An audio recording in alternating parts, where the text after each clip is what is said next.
When we start streaming, Yeah, we will do. we tell everyone we go live, just like we're doing right now. Makes sense. Hello, Foolproof. live people Yeah. who are dead watching people. us live. Well, And- it could be dead people this week. It is. well, not necessarily dead people, but people from the future. Future people. Hello, people from the future. Or from the here and now. Welcome to the Media Boat Podcast. Or the dollar- after. Ho, ho, ho, ho, ho. Yes, this is Spooky week. it's a spooky week. It's a Hallows Eve. It's Hallows Eve. It's Hallows Eve. Not Hallows Eve. Hallows Eve 6? Yes. Hallows Eden 6. No, Eve 6, not Eden 6. I know. But yes, also.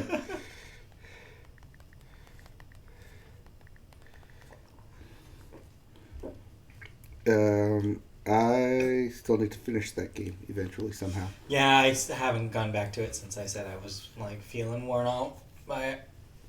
But Oh, speaking of, I do have stuff to talk about that real quick. When we get to video games. we have too much to talk about. Remind me when we get there. We'll get there when we get there. I have games to talk about. I know you do. Not a whole lot of two of them, but Well, you have some worlds to talk about. Yeah, Also, we are so dark. we're missing out Yeah, we are missing a light. I know, just look at it. It's like it goes super dark. It's going dark. Well, Yeah, good, better, best. better. Alright, I have glasses on this time. Good, better, best. Wow, it's maybe too bright now. Now we're good. Okay. And we're rolling! Hey, let's get on a roll with the Media Boat Podcast. Hello, all. Welcome to the Media Boat Podcast. If you do not know who we are a podcast that presents you news and thoughts about movies, television, video games, and music. Not necessarily in that order, but we do cover all of those things. Today is October the 30th. It's Halloween Eve, or Hallows Eve, or All Hallows Eve. all of them. It's And all of the Hallows it is Eves. a very spooky episode for us tonight. Oh yeah, no. I mean, not that we're doing a theme here. It's actually not very themed, but it's spooky just by the fact that it is the day before Halloween. No, it's So- not that it's spooky. It's that this is our 199th episode. Oh, that is also true. 199, which means that next week we will hit the 200 episode milestone, Assuming we make it to next week. which must be some sort of record for a podcast that has 3 known listeners. So that's pretty good. That has 200 episodes? Yeah, not bad We, at all. any, Not well, bad at all. okay. These are officially numbered episodes. We've had Right. over 200 episodes yeah. for a while now. This is true, but this is the the 200th weekly episode. You could say the second 100th episode we've had. Sure, yes. Our second chance at syndication. Maybe finally it'll click this time. We'll see that 200 mark. Maybe, yeah. Anyway, Yes. 200, not season 2, episode 0. No. we're still in... This is not season 1, episode 99. This is episode 199. Right, this is still, we're in season 4, I think? 4. 4? Yeah, season 4. Season 5 will begin in January I believe so. 2020. But we'll get there when we get there. For now, What's it is season still 4? October. It might be season 3. I think this is season 4, right? Or Oh, maybe no. this is season 3. We started in Is it the third year you've 16. done this? We did all of 16, all of 17, all of 18. 18. So this is season 4. Yeah, that's what I thought. Yeah, well, okay. Anyway, I had to say all of because technically our first Yeah. episode it was was January well, something. no, was December 30th, Oh, right. 2015, where Yeah, we recapped 2015, all the non-episodes we did for that, Yeah. just to see if we could talk for 2 hours or whatever. Insane! Insane! We're here now. Although we could have just done the math, 4 times 52. Anyway, 4 times 52. that's 4 years. Yeah. 200 52. something, that checks out. Alright, we're But dumb. Are we Move on. math? Are we math? Are we gonna We're not math. go home? Yep. Are we gonna score tonight? Sorry, we are watching Are we gonna whip around? Game 7 of the World Series, in case why we're making baseball jokes at you. But yes, let's Yes, get but- the show on a roll. Before we talk about baseball, we gotta talk about movies. Before we talk about movies, we gotta tell you who we are. Oh yeah, sorry, I'm Matt, he's Mike. Yes, I'm Mike, he's Matt. This is Yeah. the Meatball Podcast.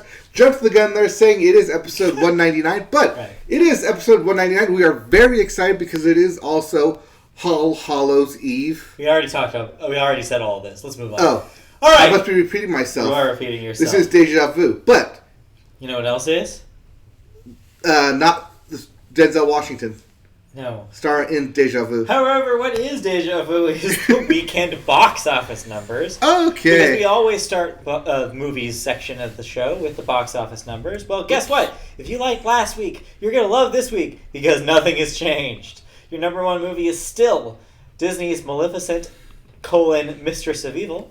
Now, with another $19.3 million, adding to a $66 million total. Now, this is officially the number one film. Don't be surprised. Don't be confused by everyone on Twitter and everywhere else saying that Joker was the number one film, because we wait for the actual numbers to come in, not for the estimates. Faux Reels numbers. But, as you might imagine from that statement, Joker is your number two movie by a narrow margin, $19.2 million. That's sitting on a pile of 277 domestic monies. Yes, that's also sitting on a pile of over 800 million worldwide, which this past week officially passed Deadpool for the highest grossing R-rated film. So yeah, everybody's gonna, just as every studio wanted their Deadpool, now every studio is gonna want their Joker. So get ready. Expect to see a huge shift in the DC landscape to make more films like the Joker. Oh god, I'm not ready for that. No one is ever ready for it. Just give me Wonder Woman 1984. That's literally all I want. It will be coming in March. Yeah, I'm excited. Or summer. I'm excited to see that. I think that's summer release. Okay. Well, we'll see that when it happens, but as for the rest of the top five, number 3, The Addams Family with another $12 million. That's $73 million. $73 million, adding to its... Well, that's just domestic total. That's all I got. Close enough. Number 4, Countdown. 5, 4, 3, 2, Yeah. 1, Okay. 0. The movie Countdown. Your Negative 1. movie, 8.8. Negative 2. Stop it. Negative critical error. Yeah, stop that. You're erroring out. I errored. $8.8 million. I guess that was its first week. And Yes. number 5, Zombieland 2 Double Tap. Still struggling. $8.7 million, adding to a $44 million. That is a struggle bus if I've ever seen one. Struggling. Oof. In case you're wondering about our other debuts last week. There were other debuts last There were week? and they were buried underneath the top 5. All Black right. and Blue. $8.3 million at number 6. Yes, that was the cop drama starring, what is her name? Naomi Harris, I think. And The Current War, director's cut, Yes. came in with a measly $2.6 million. But it will probably make more money down the line because I have heard that is an Oscar buzz favorite. It has a lot of Oscar actors in it. It is also a period piece. It is also something of historical importance. That checks all 3 Oscar boxes right there. So don't be surprised if you hear literally nothing about this until Oscar nominations drop end of next month. Yeah. I think end of November? Sounds about right? I think so. Mid-November? Sometime in November. Yeah. You will get Oscar nominations. You'll probably hear more about The Current War. But until now, go see whatever your independent theater is in your city because it's probably playing it. It'll definitely be playing. All right, let's move on out of the box office and into this week's new releases. What are you watching this weekend? Probably Little Kids Getting High on Candy. But I mean, like, and it's, well, I was gonna say in a movie theater, but that literally happens. It literally happens in a movie theater. So, okay. I don't know what I'll be watching this week. But what are the new releases? We have 4 new releases this week. 4? Wait. Well, that's right. These aren't October releases. These are technically November releases because we are a day away. Just one more day of October before we move into the month of November. So, this weekend.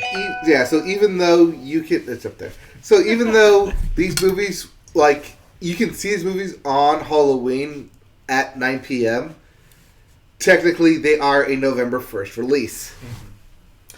So, first up, Motherless Brooklyn. Dun-dun-dun. plays Motherless Brooklyn.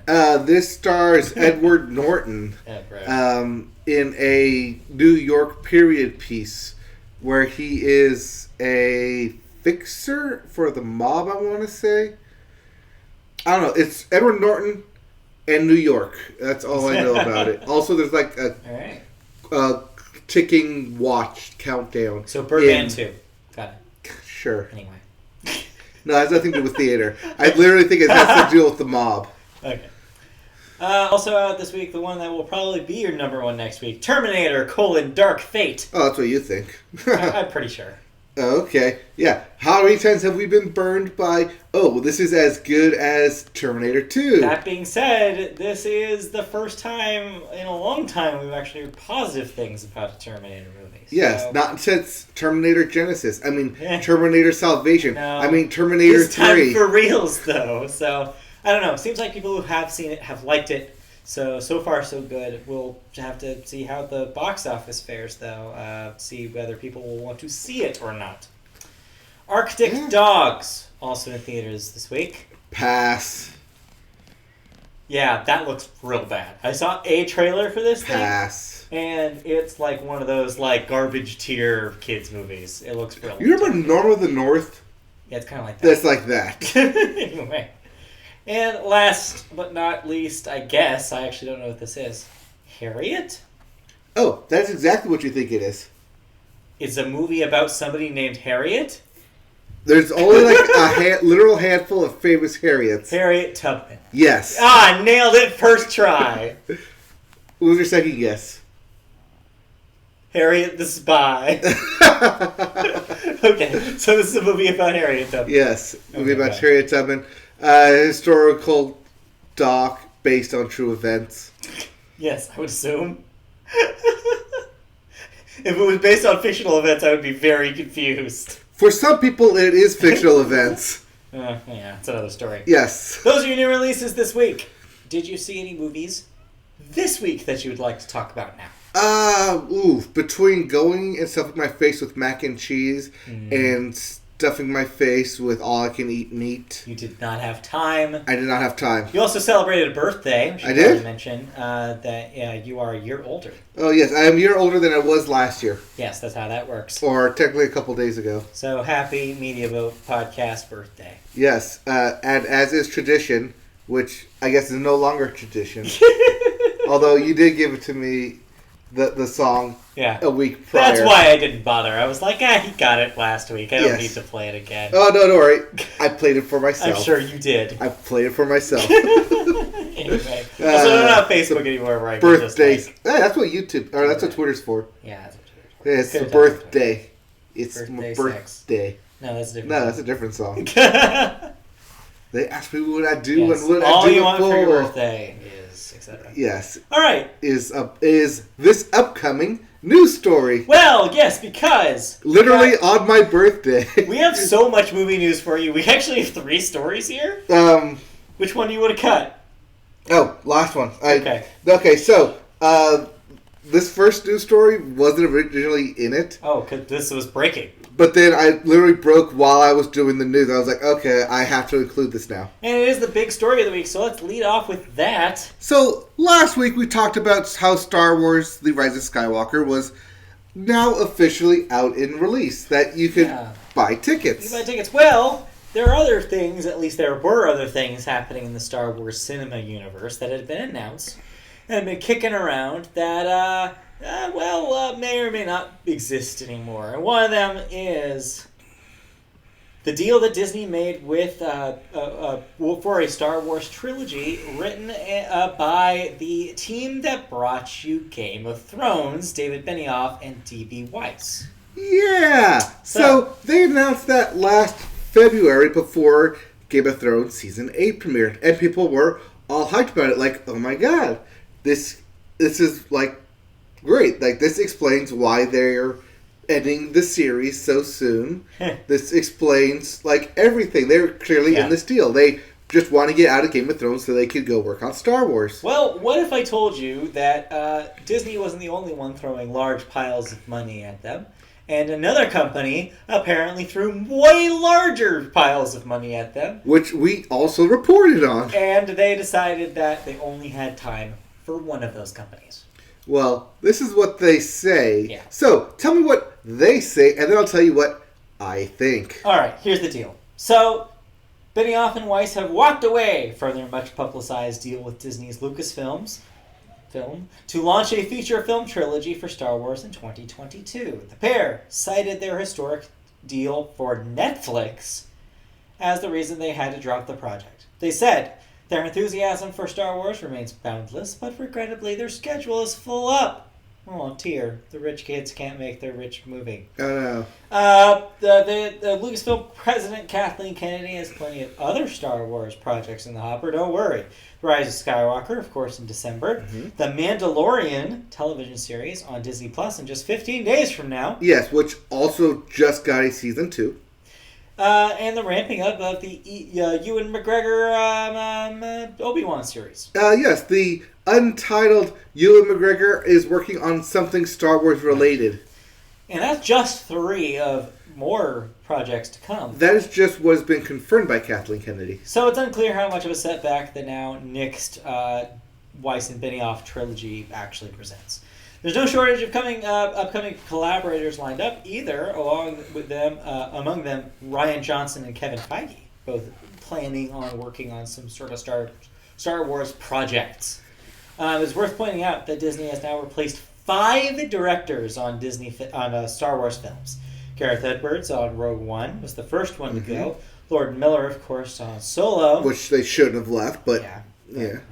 Josh Trank on Boba Fett, which now it doesn't exist. Doesn't exist. And Colin Trevorrow on Episode 9, who was the original director who was canned in favor of bringing back J.J. Abrams. Right, who was canned after Book of Henry came out. Yeah, and now D.B. Weiss and Benioff. So, what's your take? Do you really think that they wanted to just focus on their Netflix stuff and that's why they bailed out? Or do you think that they saw a sinking Star Wars ship? I think they were forced out. Star Wars pun. Yes, both Star Wars pun and actual real life. Okay, well, do you think Disney saw so the Twitter discourse? What are you saying? This past weekend, negative. This past weekend, both Benioff and Weiss, D&D as the internet calls them. Gross. It is gross, but then again, so are they. They recently did a panel for Game of Thrones. I don't think it was Paley Fest, but it might have been. Okay. So they did a panel for Game of Thrones fans, where Q&A, and as such with Q&A, they were asked some rather tough questions, like, why did you do the things you did? And most of the responses were, we didn't care about the lore. We wanted to expand the fan base. We wanted to get away from the fantasy elements. We didn't know what we were doing. We forgot about that. So they were honest, in other words. They were honest and lit all forums aflame.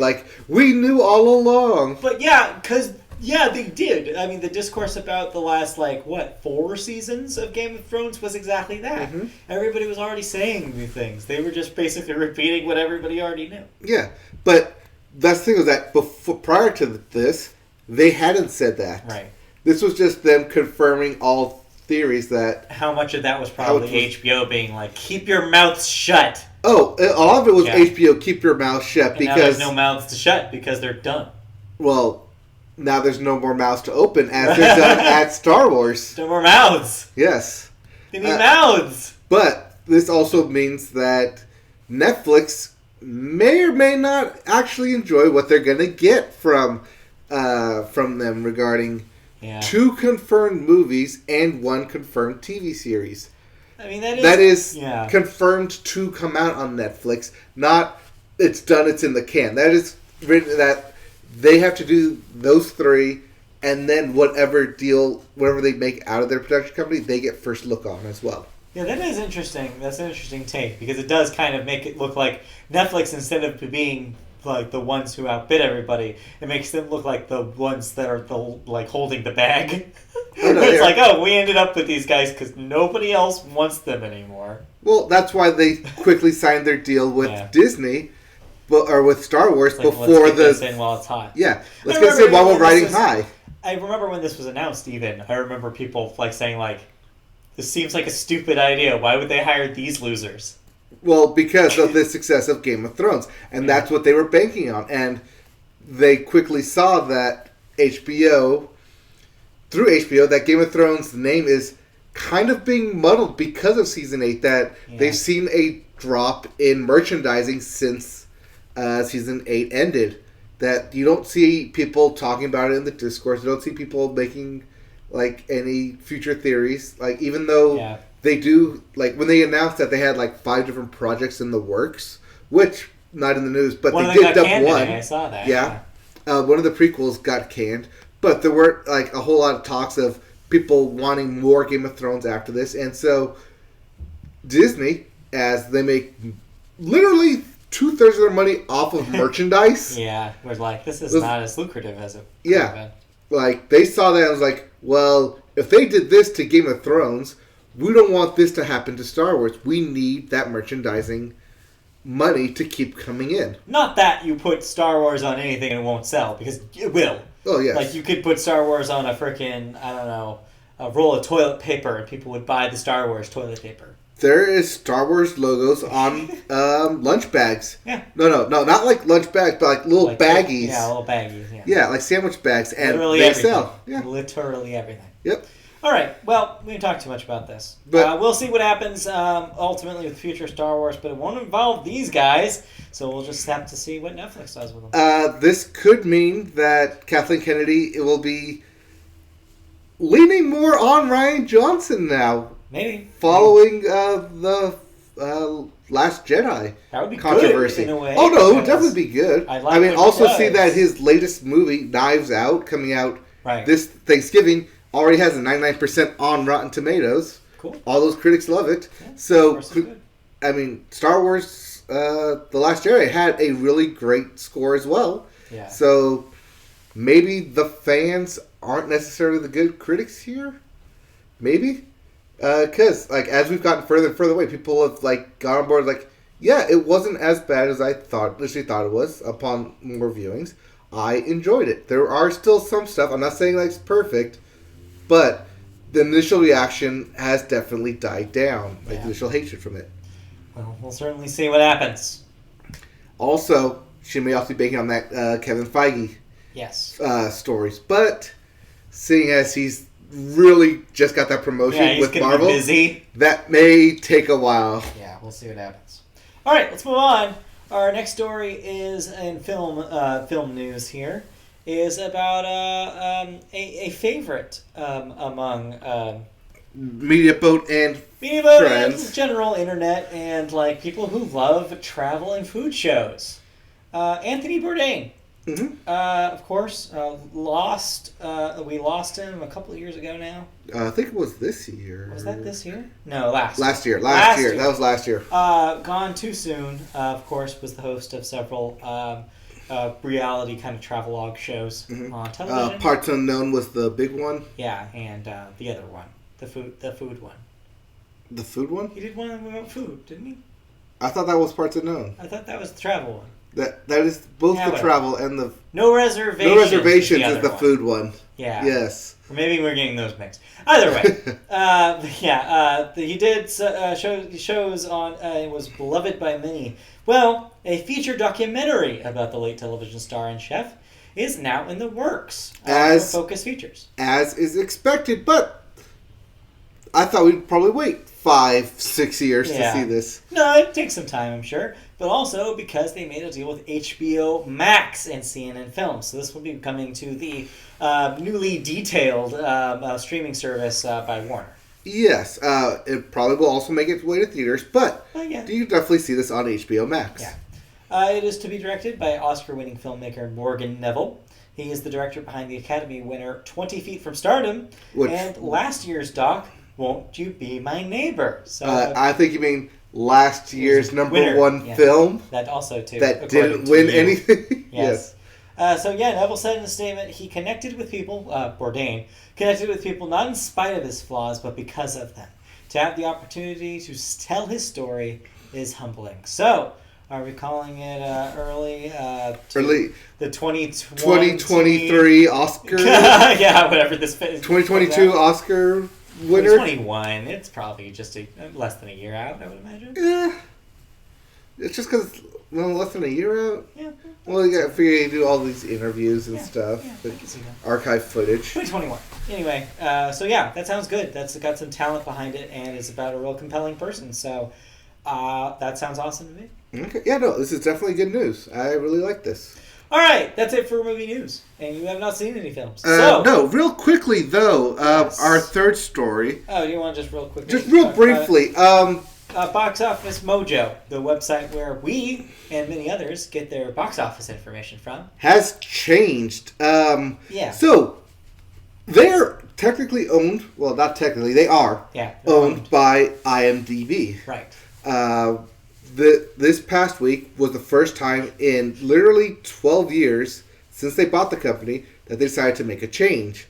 And made the change in the most negative way possible by putting things behind a paywall. Not everything, though. Don't get too, weirded out by this. If you use the basic information, that will still be available to you. That's what we use. The new information requiring a subscription are breakdowns of box office performance by genre and historical data for Hollywood studios. It's not clear what else might be locked behind the paywall, but among the data removed entirely from the free site is the ability to search for an individual box office history by title and box office history adjusted for inflation.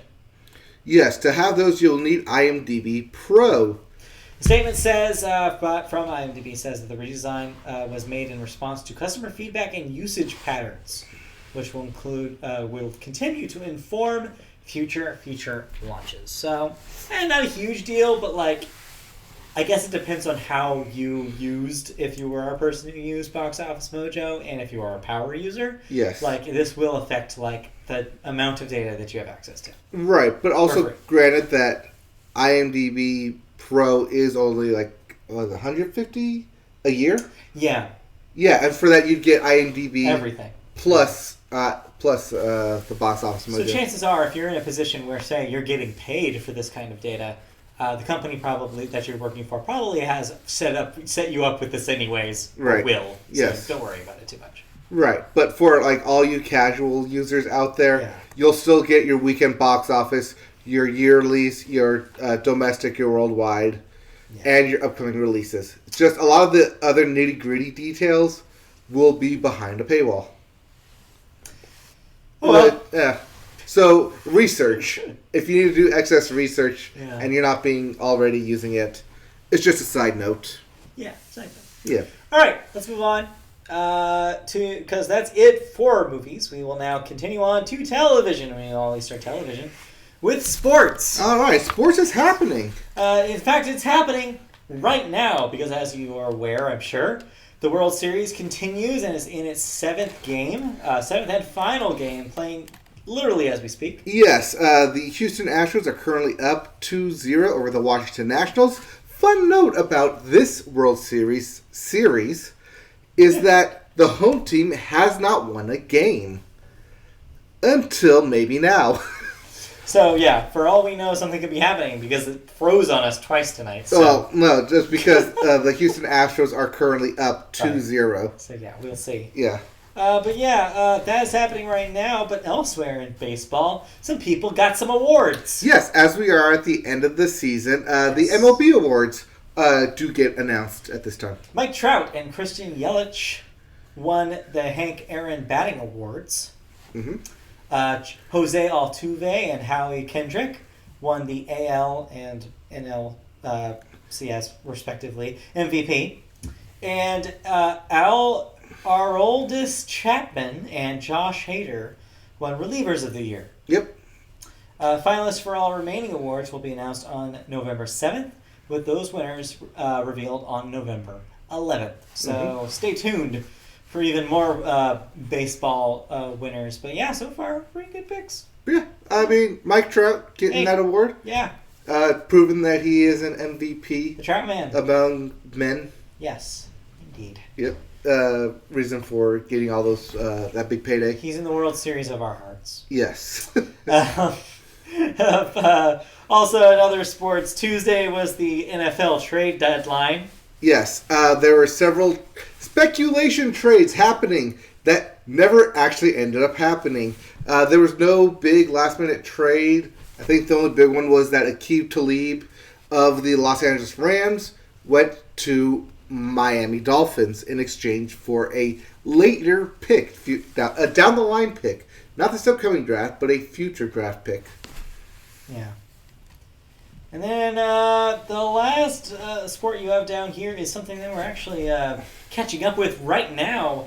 The Major League Soccer Championship is set. Yes, MLS Championship is upon us. Yes. And Toronto FC will be taking on Seattle Sounders. Right, yes. Seattle Sounders beat LAFC. Unfortunately, the second-year sophomore team got close, but ultimately fell short.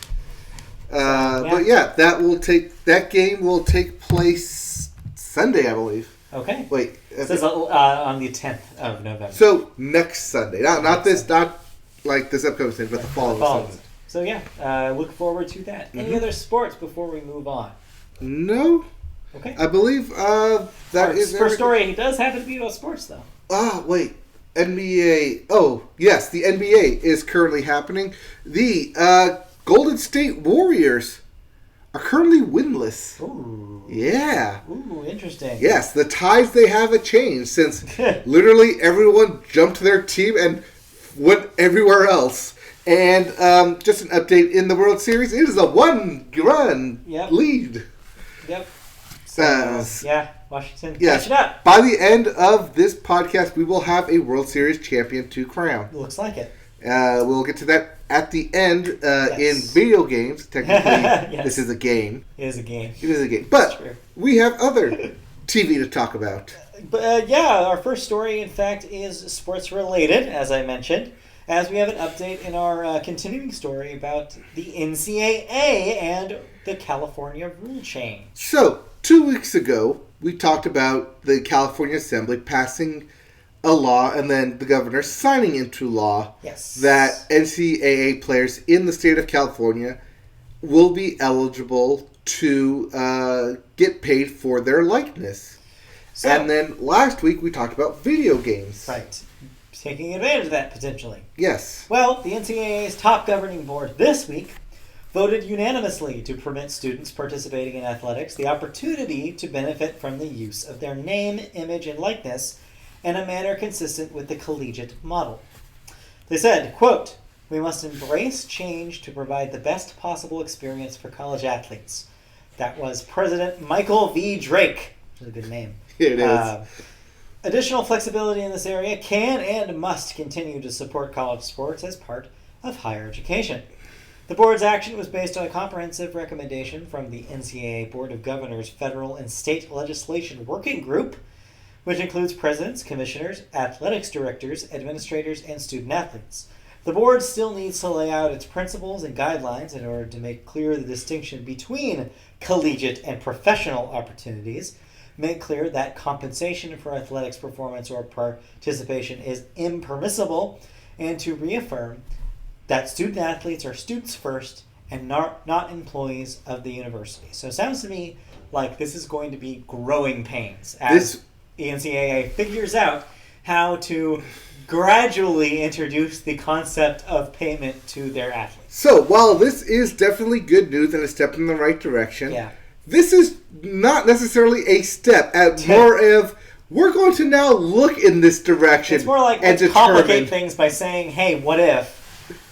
And let's have this laundry list of all the things that we'll have to adjust in order for this to happen. Right. Now, they have 4 years to figure this out, as the California law will not go into effect until 2022 or 2023. 4 years. 2023. It will not go into effect until the fall of 2023 or January 1st. January 1st, 2023. But this gives them 4 years to basically lay out the guidelines of what is acceptable for NCAA athletes to get paid. Because, as noted, endorsement deals can technically hinder performance. Should a company want an athlete to pay for play kind of thing? Yeah. This isn't, while this is mainly targeted at football athletes, do note that this will apply to all collegiate athletes. Right. Including Aunt Becky's daughter, who is on the crew team, and that is technically counts as NCAA athlete. That's athletics. Yep.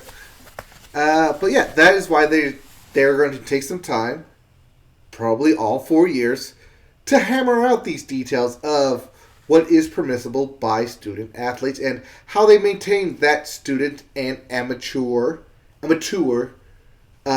status of the students.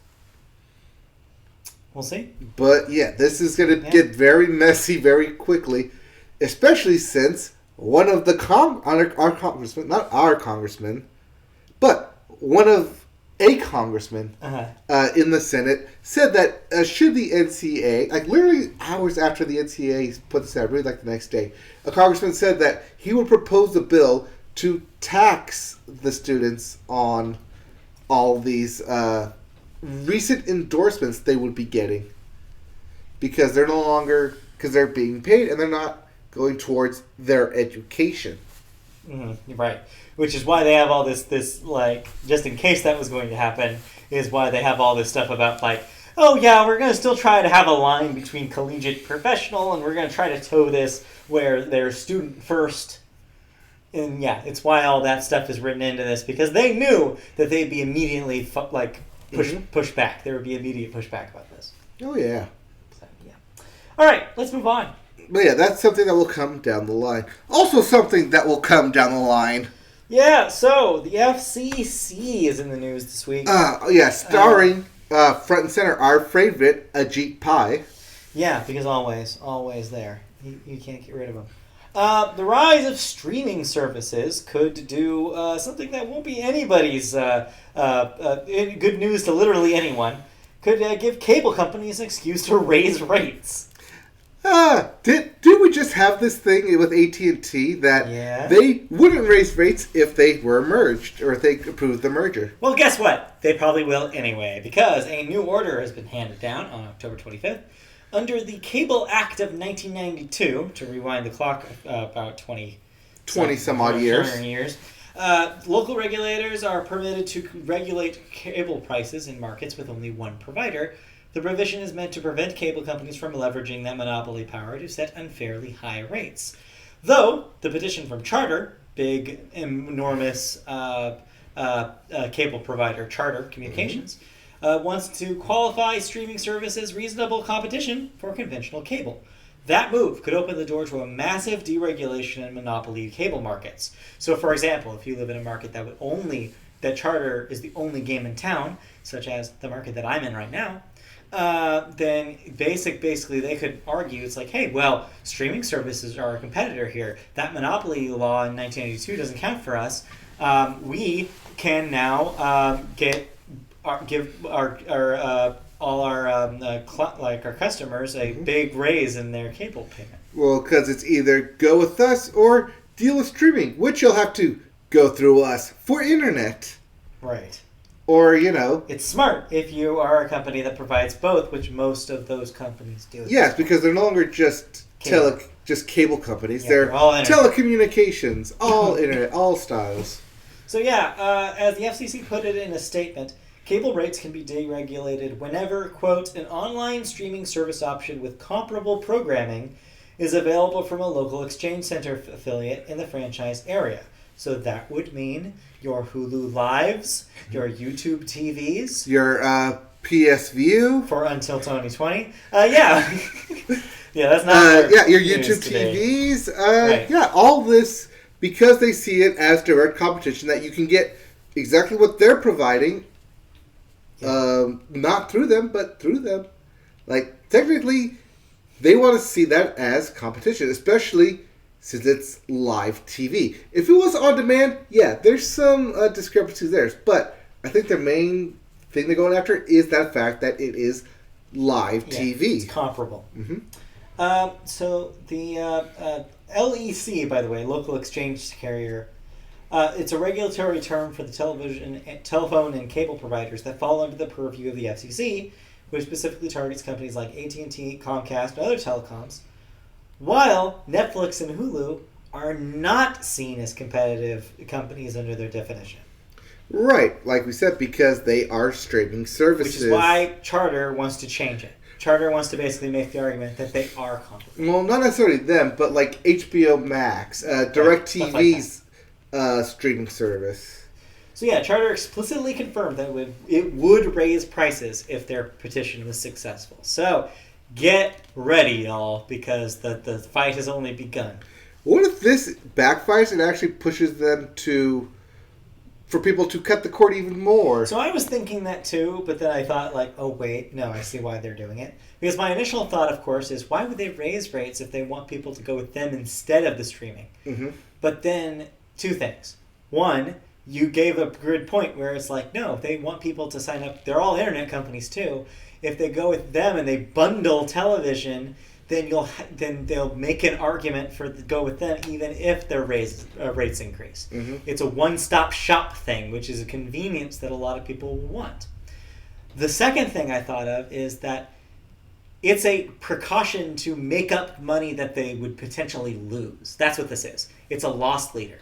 They know that if they're in a competitive area with these streaming services, there's going to be a certain percentage of people that are going to do that instead of cable.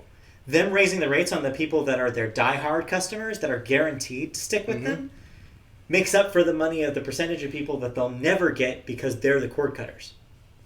So you're going after the whales, the people who are stuck in their ways. They know that if they raise the rates on people who have had Charter all their lives, they don't care. They're going to keep Charter because it's the cable television that they're familiar with. It is those people who go, I want to stick with my TV remote because I've been with this for the past 50 years. I am not changing. They're the ones that hated the transition to digital 10 years ago. Mm-hmm. There's the ones that were like complaining to this day that they don't have the old box. Well, guess what? They'll only stay around for another, 10 years, 20 years? We'll see. We'll see what happens. Yeah. But yeah, so that's the two reasons why I think that they're doing this. And I think that will probably offset whatever reasons they would have to become, quote, competitive as we're used to hearing it by lowering their prices. They have more than enough reason not to. Oh, no.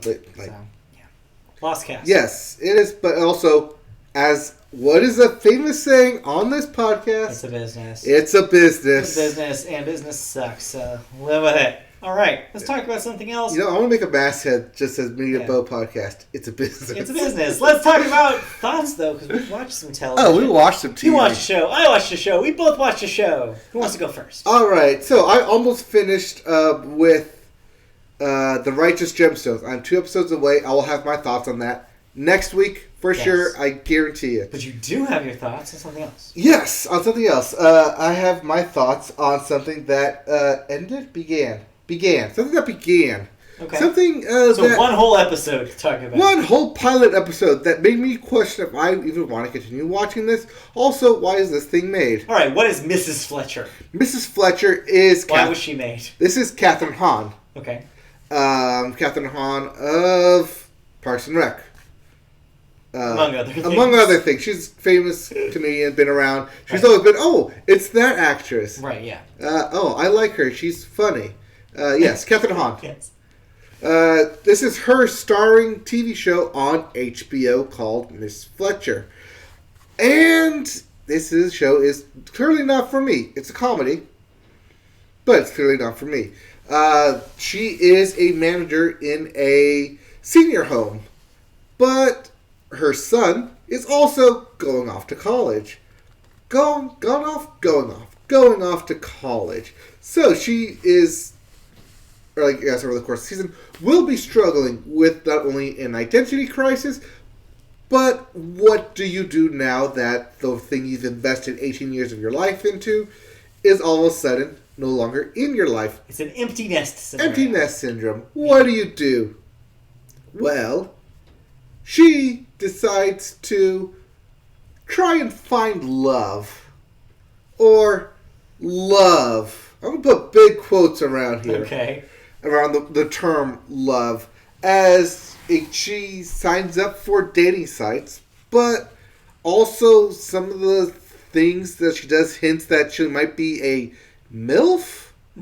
Okay. By, like, checking up on her son's friends. She takes night classes to not only better herself, but also look for hookups. Okay.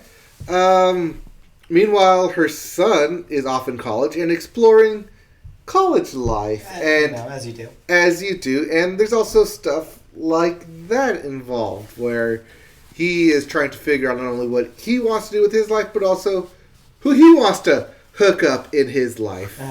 And so there is some comedy elements thrown throughout here, but it's also something I'm kind of questioning, like, not necessarily for me. Yeah, it's fair. Yeah, this show's not for me, but it definitely is for those, like, definitely adult, older parents who are experiencing that emptiness syndrome or will be experiencing and want to watch something a little bit comedy, a little bit naughty, a little bit late night feel to it. Sure, yeah. Not for me, but it does have some good aspects about it. The jokes do kind of hit. Casey Wilson's in this as the best friend. It's good to see her around. I'd like to see her more. Still around. Yep, still around, still doing comedy stuff. But yeah, Catherine Hahn definitely drives this thing. Yeah, if you like her and you like her comedy, you like her whole shtick, definitely give this thing a watch. She does a great balancing between dressing up and looking like a MILF, and then also dressing down and looking like a mom. Literally within like 2 scenes of each other. It's like, oh, like she is kind of hot. Like, oh no, she isn't that hot. Oh, wait, am I supposed to be attractive? You're so confused. No, this isn't, yeah. Anyways, it's a fine show.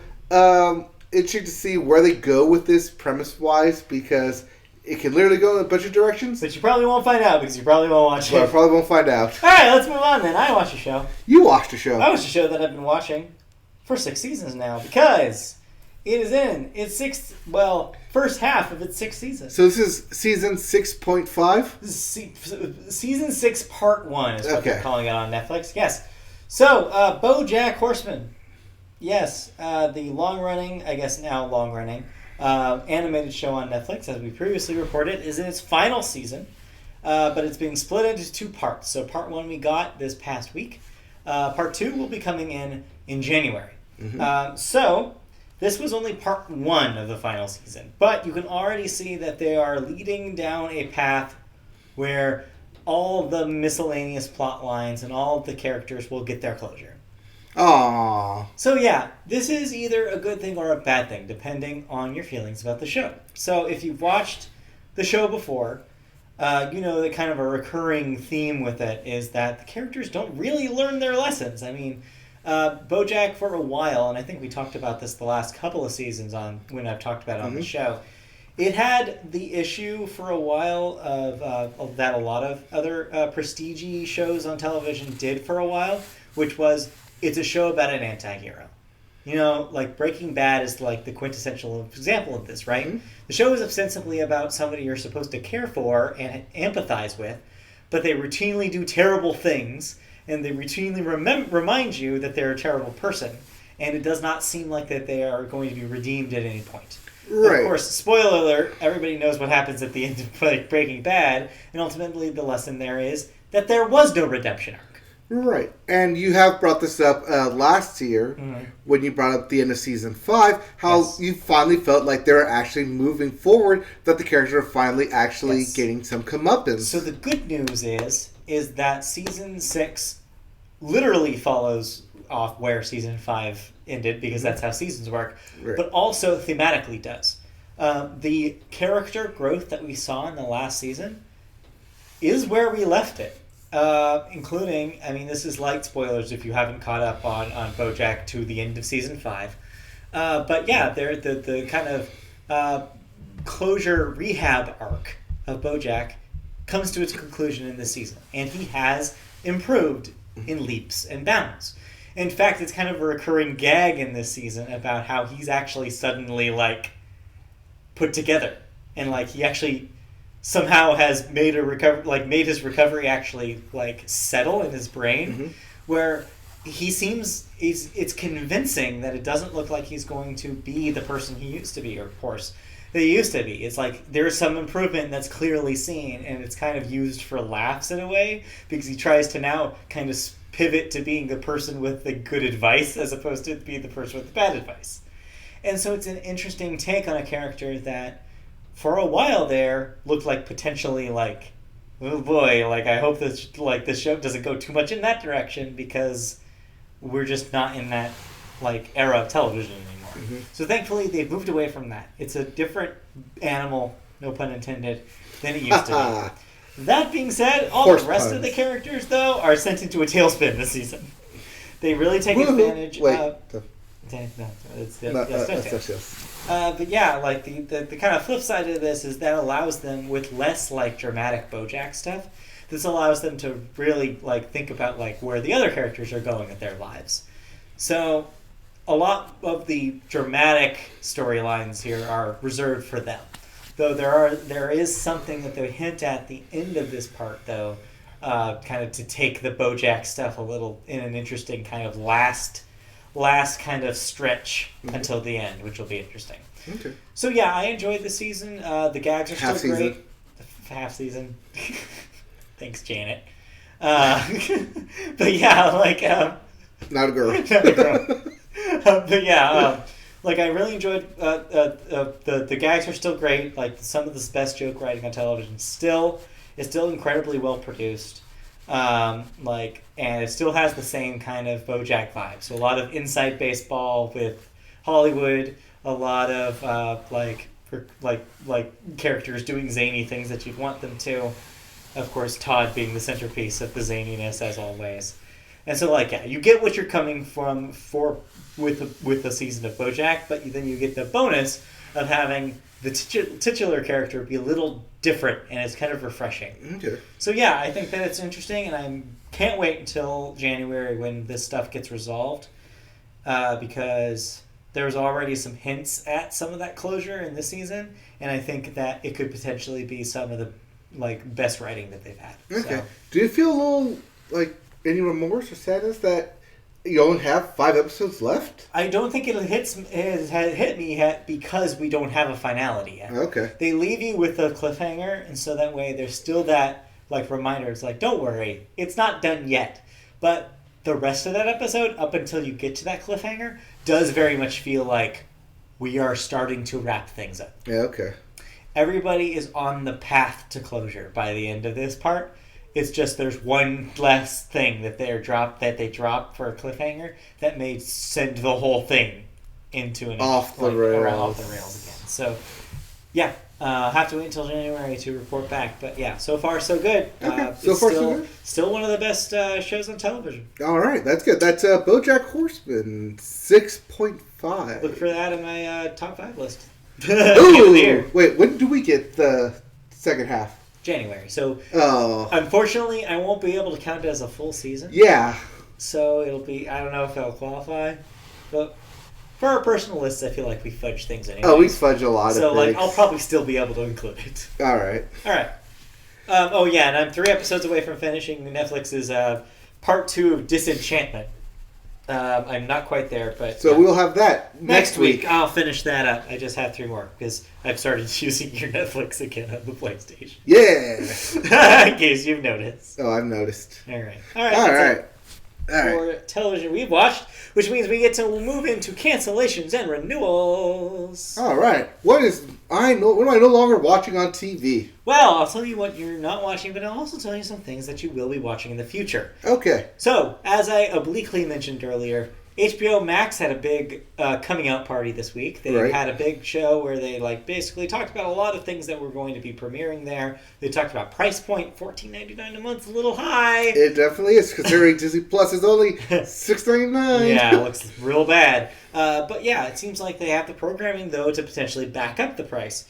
One of the things that they announced for all you Cartoon Network fans out there is that they will be bringing back from the dead Adventure Time. Did it die? Yes, it was officially it officially had a finale. So yes. Yeah, but that finale kind of implied that the adventure never ends. I mean, yes, as the theme song does as well. But in this case, it does not end because there are 4 new 1-hour-long specials coming in 2020 that will be exclusive to HBO Max. So this is part of several Cartoon Network produced shows that will be making their exclusive debut here. Another one of those is a project called The Fungies that was originally scheduled later this year to premiere on Cartoon Network. Now officially completely moved to HBO Max, though with still Cartoon Network branding. Okay. And speaking of creators from Cartoon Network, J.G. Quintel, the creator of Regular Show, his next project has finally found a home. It had been announced a while ago by Warner, but it didn't have a network announced. It will be an HBO Max show. Okay. So, yeah. So there's some good heavy hitters right there. Meanwhile, on television, though, other things have been happening. On regular television. Freeform has canceled Marvel's Cloak and Dagger after 2 seasons. Marvel has canceled Cloak and Dagger on Freeform. Yeah. This is, of course, all in the lead up to the Disney Plus stuff. Yes, they are canceling, as they have been, all their excess frivolous shows to consolidate everything for Disney Plus. Make everything canon to the MCU. Yep. All right. Prime Video is renewing Modern Love, their current hit, for a 2nd season. Is that out yet?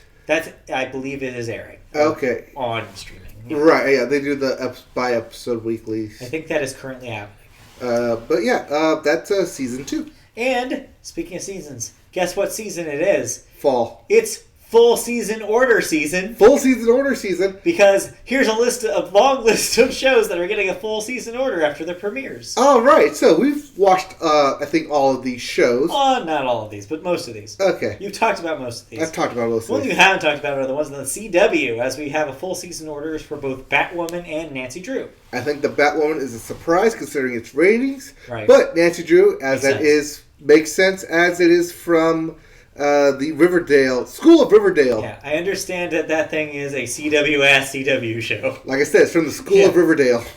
On ABC, full season orders have occurred for Mixed-ish and Stumptown for a full 1st season, and The Rookie will be getting a full 2nd season. Yes, good on Mixed-ish. Like I said, that was a good hit. Right. Good on Stumptown. I'm glad they picked that one up for Kobe Smulders. More Kobe Smulders is not a bad thing. Yep, Kobe Smulders gets a full season, and Nathan Fillion gets a full 2nd season. Possibly turn that thing into the next Castle. Maybe. I could see that. Yeah. And CBS has full season orders for several of their new series. All Rise, getting a full season. That is the judge. Recent lore becomes a judge, but still thinks like a lawyer. Yeah. Bob Hart's Abishola gets an inexplicable order for a full season. Why? Something Billy Gardell's is just paying CBS back under the table. Maybe. Carol's Second Act, also maybe an unearned full season. That's an unearned full season. And The Unicorn, a maybe potential full season order. I've watched more episodes of The Unicorn than I'd care to admit, but every episode I've watched, I have liked. Okay, so that's what I was saying. Maybe there's a potential there. Yeah. So yeah, sure. That one maybe earned it, but the rest maybe not. No, the rest definitely did not. But The Unicorn is definitely that, I guess, unicorn of a show. It is. In terms of actually a good comedic hit. All right, and we have no deaths. We have no deaths this week, so I'm going to hand this over to you. No, there was. Are we just done with deaths? Oh no! Death is on a holiday. Death's on a holiday. Okay. Yes. Until tomorrow, because it's Halloween. Oh yes. I think next month we're going to get hit hard, as it is November. Everyone starts dropping Everyone dies in November. Is there something I don't know? Yeah, when the pumpkins go, so do the people. No. it's dark. Yeah. Speaking of dark. Speaking of dark, the music billboard. Yeah, let's talk about the billboard. It's not dark, actually. It's fine. But yeah, our billboard lists for you. Yeah, we have the Billboard Hot 100, your singles chart. All the singles charts. Number 1, Someone You Loved by Lewis Capaldi. I have breaking news. I have heard this song, finally. You have. After weeks of not knowing what the hell this was. I've heard it all the time this week. You have heard it all the time this week. So no wonder it's number 1, because it got a huge surge in radio play out of nowhere. By... Not the pop stations. Ironically, it took me listening to our local, like, weird family station, My FM, to hear My this. FM? They've been playing it like crazy over there. But you just didn't realize that's what it was called? Yeah, I've heard it and I was like, oh, that's what this is. So he has like a super thick accent and he sounds like he's super gravelly. Okay. It's a weird ass song and I don't understand how it's like so popular. How does the song go? It's like he's like the day bleeds into nightfall and somebody loved, something like that. You'd have to hear it. I would have to hear it because that was a terrible interpretation. It's my karaoke version of Lewis Capaldi. So yeah, at least I know who he is now. I heard him do an interview in which he had a very, very thick accent. So there you go. This guy has a thick accent. That's all right. To know about Lewis Capaldi, and he is your number 1 song this week. He's the number 1 song this week. Number 2 on your charts is "Truth Hurts" by Lizzo. Yep. Number 3, "Senorita" by Shawn Mendes and Camila Cabello. Yep. Number 4, "Circles" by Post Malone. Yep. And number 5, "No Guidance" Drake featuring Chris Brown. So everything else just moved down. Yep. Everything else moved down. As for your Billboard 200, your albums chart, once again, back at number 1, "Hollywood's Bleeding" by Post Malone. It's clearly slow release week. Definitely is. As number 2 is "Al Youngboy 2" by Al Youngboy, "Never Broke Again." No, Al Youngboy is the name of the record. He is not Al Youngboy. He's just Youngboy Never Broke By Again. Youngboy Never Broke Again. Still one of my favorite names of any artist. Number 3, "Over It" by Summer Walker. Number 4, "Kirk" by DaBaby. And back up in the number 5, "Lover" by Taylor Swift. Yeah, I don't know why it got a bump, but it did. I don't know. It definitely wasn't that those ticket sales. No. But though that is your albums chart. Yeah. Well, what am I listening to this weekend then? Well, I don't know what you're listening to this weekend, but here are the new releases. All right, give it to me. First up, we have "New Age Norms 1" by the Cold War Kids. Yeah. Yes, Cold War Kids. They're back. Yep. We also have "One of the Best Yet" by Gang Starr. That's 2 R's in Star. We also have "Imperfect Circle" by Hootie and the Blowfish. Hootie. Yes, that Hootie and the Blowfish. Frickin' Hootie has an album. Frickin' Hootie. Hootie. We also have "I Shouldn't Be Telling You This" by Jeff Goldblum. Yes, that Jeff Goldblum. So, remember when we talked about Jeff Goldblum having that jazz album? This is that jazz album. We also have "From Out of Nowhere" by Jeff Lynne's ELO. So, I think why is this Jeff Lynne's ELO and not just ELO? I didn't look this up, but my assumption is that there's probably some sort of Pink Floyd scenario happening here where Jeff Lynne wants to keep touring under the name ELO, but probably some other people who are in the band probably aren't down with that. And so he has to probably make a legally distinct name to differentiate himself from regular ELO. To make very clear that the entire band of Electric Light Orchestra is not there, and it is just Jeff Lynne. Okay. So that's why I think that it's probably a legal distinction. Okay. And lastly, in new releases, "Wild Card" by Miranda Lambert. I will be checking this out because I love Miranda Lambert. I will also be checking this out, but not because I love Miranda Lambert. Somebody else But does. someone else does. That you know. That I know. Very well. And it's not you. No. Someone else. You're not marrying me. Somebody else that I used to and still know. Still know. We'll know very, very closely in just a handful of weeks here.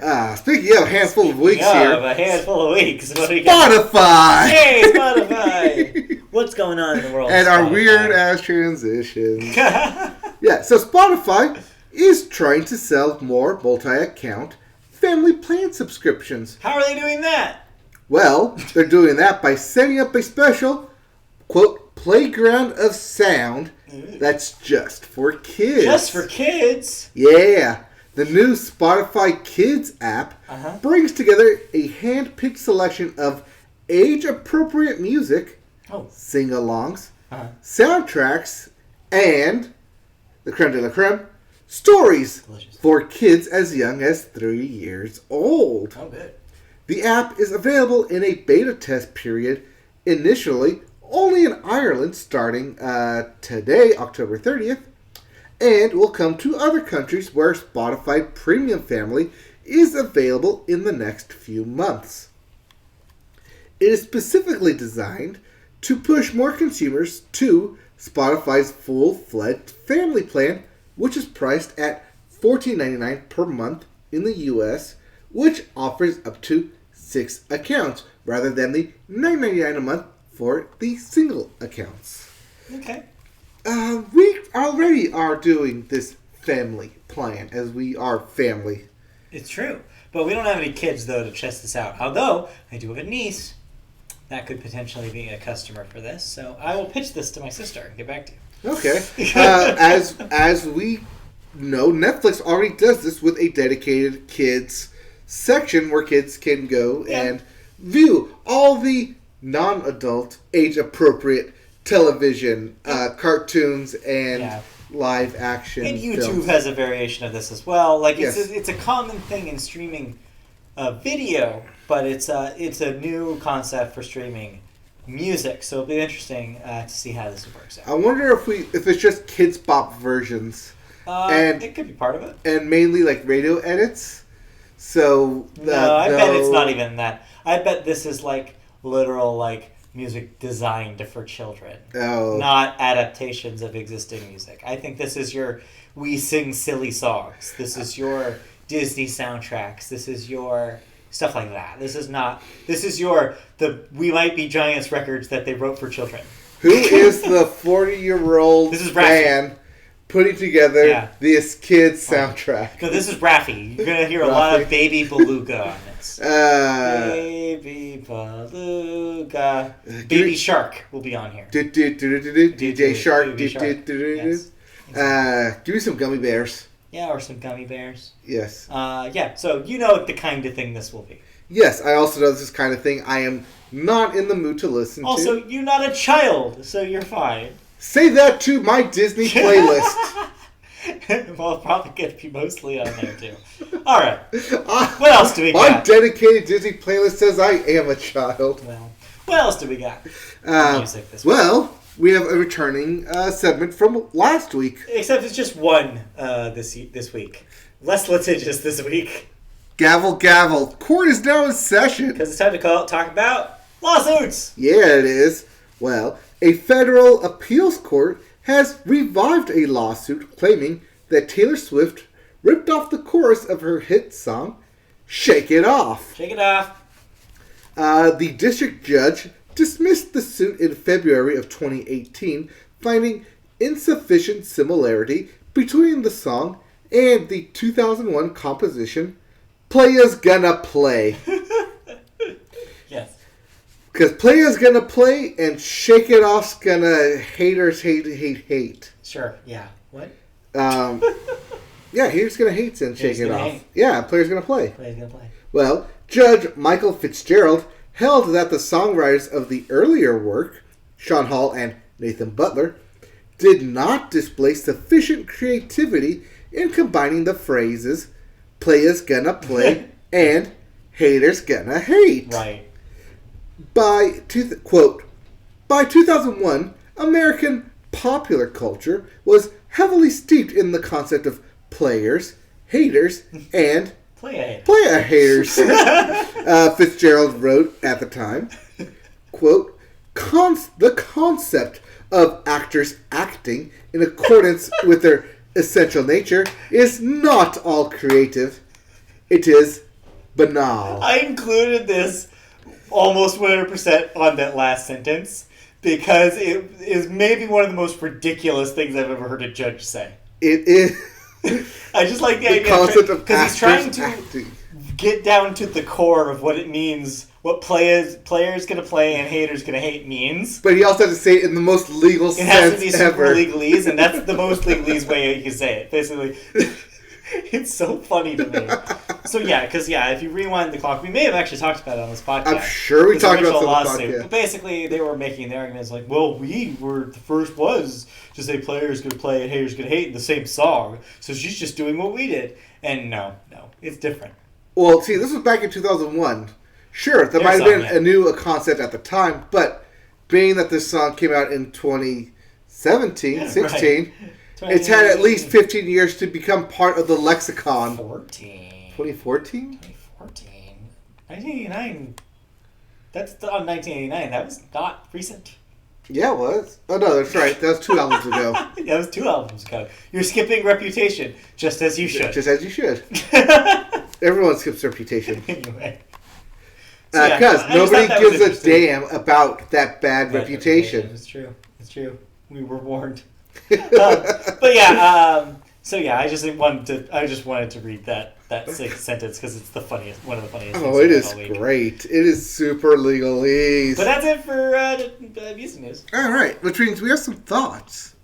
So, quick question. Yeah, you have some thoughts. Did you listen to anything this week? So, I did, but it has nothing to do with. What we're going to talk about? Yeah, like it's not important. Really, I thought you would. Listen to The Thing though. I thought you would have listened to The Thing. No, I'm done. Okay. I'm over that. You are done.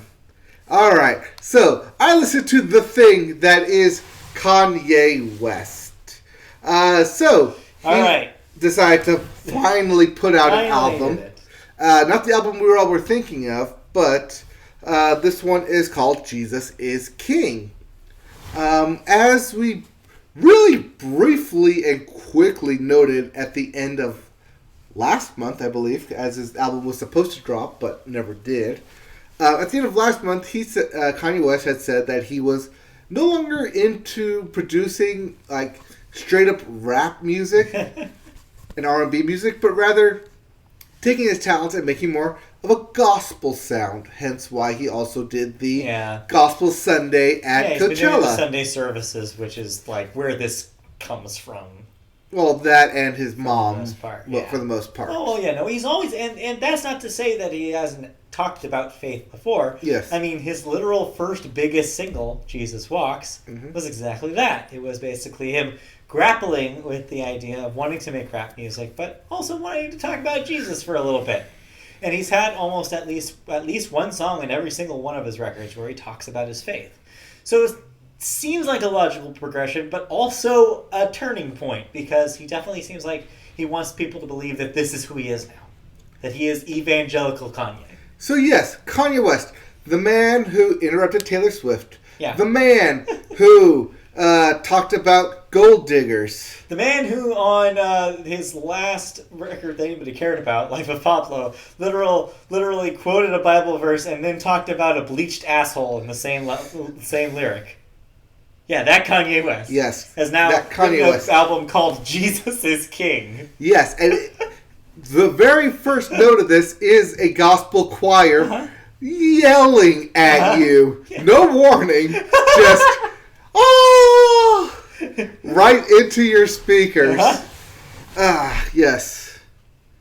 I mean, but based on that album title, Jesus is King, you kind of get that this is going to be a religious gospel album. And boy, does he firmly step right into it and go full on, hey, I'm doing a gospel album. As throughout, not just like the first song, where you have clearly a gospel choir, but throughout all the songs on this album, which is, by the way, I want to thank Kanye for it being a short 30-minute album. 32 minutes, I think. But yes, no double album here. Thank you for that. Yeah. But it's clearly, like, from the first note to the last line, this is a gospel album through and through. It basically, he hosiered me. He took you to church? He took me to church. That's not hosiering, because if you were hosiering, that would just mean that you were asking somebody else to take you to church. Yeah, well, I didn't ask to be taken to church. Kanye West brought the church to me. So yeah, that's not being hosiered. That's what Hosier wants. That's what Hosier wants. And nobody's doing it for him. Yes, they want you. He wants you to take me to church. But yeah, this album is, like I said, a gospel album through and through. I got through it, and at the end of it, I was like about halfway through it actually. I was like, okay, clearly this is definitely a gospel album. This is clearly produced, and it's clearly produced by Kanye West. Mm-hmm. And I kind of hated the first half of this album. Yeah. Because it felt like Kanye West overproducing Kanye West. But with gospel music. And then it took a turn in the second half of this album. And I weirdly liked it. I liked that at the second half of the album, he stripped everything down. He went back to the simple beats, the simple harmony, the simple melody. He went back to just to being about the rap, the lyrics, the words, the meaning. You can feel everything coming out of Kanye West, pouring his soul, his beliefs into this album. And I'm like, this is the album I wanted. I thought I was going to get. Because I like this second half of this album. What did you think about Kenny G? Yeah, it's smooth. He's always smooth. Kenny G is on this record. He's always smooth. But Kanye West, like, definitely had some things to say on this album. And about Jesus. A lot of it's about Jesus. He throws a lot of Bible verses everywhere. Makes sense. He throws also a lot of shade at Christians everywhere. Saying how they'd be the first ones to judge him if he ever did anything. But there's a lot of self-reflection in this album. There's a lot of stuff of talking about where he was and what he wants to be going forward. How he's no longer that same person. How he knows how this will look.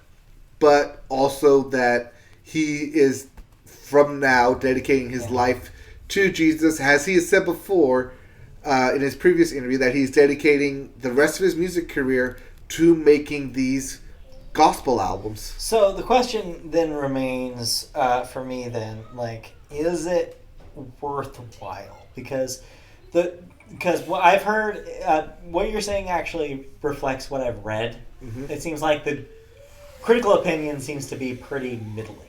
Seems like this is a very middle of the road Kanye album. It's not as bad as anybody thought it was going to be, but they're also saying like it's definitely not even close to, you know, his like huge albums. Well, it feels like this was Kanye of two minds. Yeah. Where you had the first half, it was all in his producer mind. I'm going to do these type of beats. I want to have this type of melody. I want that gospel choir. I want these like the fluttering doves, the sound of wood being cut. I want all these, like it's literally in there for some reason. Like I want all these like clearly symbolic, metaphorical sounds. Yeah. Like just being pumped senselessly into you.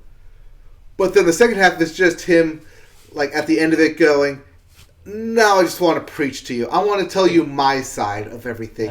And I wanted more of Kanye's side to everything rather than him behind the keyboard. I want him in front of the mic than behind the keyboard, even though he is technically in front of the mic throughout this entire thing. Yeah, he's on every song, I assume. Yeah, he is on every song. But I just wanted more of that Kanye from the heart rather than Kanye from the producer mind up in his head. Right. But do we really want that, though, in 2019? That's what I was kind of struggling with. Yeah. Where I like what you're saying. I agree with you on it because this is, I don't want to say your opinion, but the way you've become, like the way you've transformed. Yeah. Like this is the guy who went apeshit in Paris and they're going gorillas. it's really hard when you juxtapose the history of Kanye West with this image that he wants to promote of himself now. And, like, you read stuff about, like, it's been really interesting in this lead up to this record because stuff has come out about his recording process, where apparently he told everybody working on the album that they couldn't have extramarital sex while they were working on, or premarital sex, depending on the person, I suppose, while they were working on the record. Apparently, he encouraged Kim to wear less tight-fitting clothes over this transition. Like, he's like, and apparently he has like this like Christian swear jar that he uses now, where he can only let himself curse twice a day. Okay. And then, on top of all this, apparently he made a statement last week that he does not want to perform any of his old material anymore. So when he goes on tour in the future, he will no longer do his old stuff. He will not play the hits? Apparently not. He says that now it's just gospel Kanye 24/7 when he performs.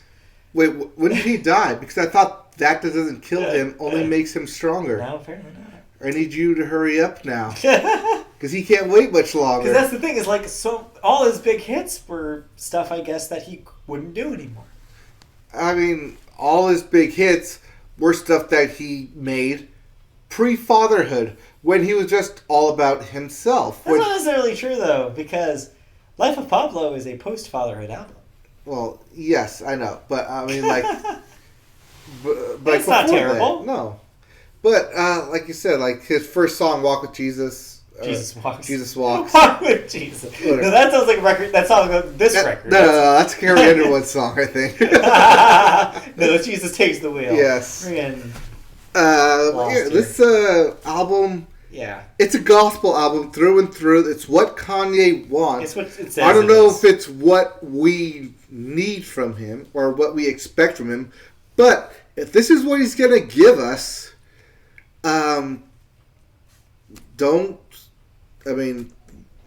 money. Well, I guess Kim makes money. Yeah. But, yeah, these are not going to be the Kanye hits of the old. It's going to be a weird transition for a while until we all accept that this is now where he's going, or he accepts that this is not working out, I'm going back, and basically being the hypocrite he said he wasn't gonna be on this album. But that is for future Kanye to worry about, as we have another album to talk about. Okay. So, second album. I listened to a second album this week, and while I thoroughly enjoyed it, I kind of wish this album wasn't necessarily out so soon. Also, the fact that it should have been out way sooner than it did. I'm talking about Old Dominion by Old Dominion. The name of self-titled. Self-titled Old Dominion self-titled Old Dominion album. This is not their first album. This is technically their third album. This is also an album that should have come out earlier this year, as the first song on this album, Make It Sweet, has been literally on the radio since March of this year. Oh, wow. And we are just now getting this damn album. So, needless to say that basically all the singles that are on this album are already out to be downloaded and playing on the radio for a while now. So that makes this album kind of in a weird limbo spot for me, where I'm listening to it and, I've heard all these songs before, but now it's just in like an album format. Also, this album made me realize that I should definitely listen to turn off Shuffle. Because I did that again, where I listened to an album on Shuffle. Out of order. And it's all out of order. Yeah. But, yeah. No, this album I actually liked this album front to back. There's a lot of good songs on it. Good. However, their song is very similar to a band I literally reviewed, I think last week or the week before. Okay. That being Zac Brown Band's album that just came out. So you know how I said Zac Brown Band has three distinct like modes versions: the Gen Z, the acoustic, and the country. Well, Old Dominion drops the Z, and it's just basically acoustic and country. Okay.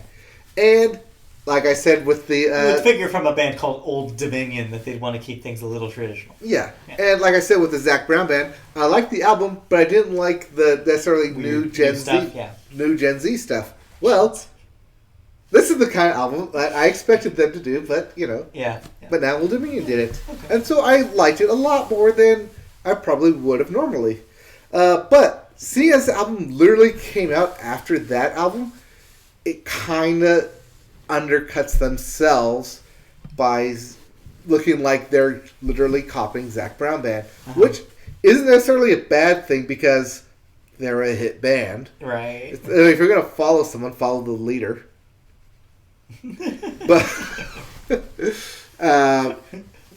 But yeah, it's just puts me in a weird spot of I liked all this stuff on it, but I think I would have liked it even more if I didn't listen to that Zac Brown Band album.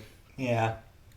But like everything on this album is good. Like the song I've been listening to like nonstop is One Man Band, just because it's that breakdown acoustic love song style song. And also Make It Sweet is the hit that's been everywhere. I think it's literally like one of the first 2 songs on my 2019 playlist, which I started back at the beginning of this year, right. so that just shows you how long this bit. song has been around. Yeah. It's the Post Malone Sunflower of this record. Sure. Anyway. But yeah, Old Dominion put out a really solid album. Definitely check it out if you're a country fan. Do note they will be they will be a part of the Kenny Chesney Stadium tour coming out next year, which I already have tickets for. It's Old Dominion, FGL, and Kenny Chesney.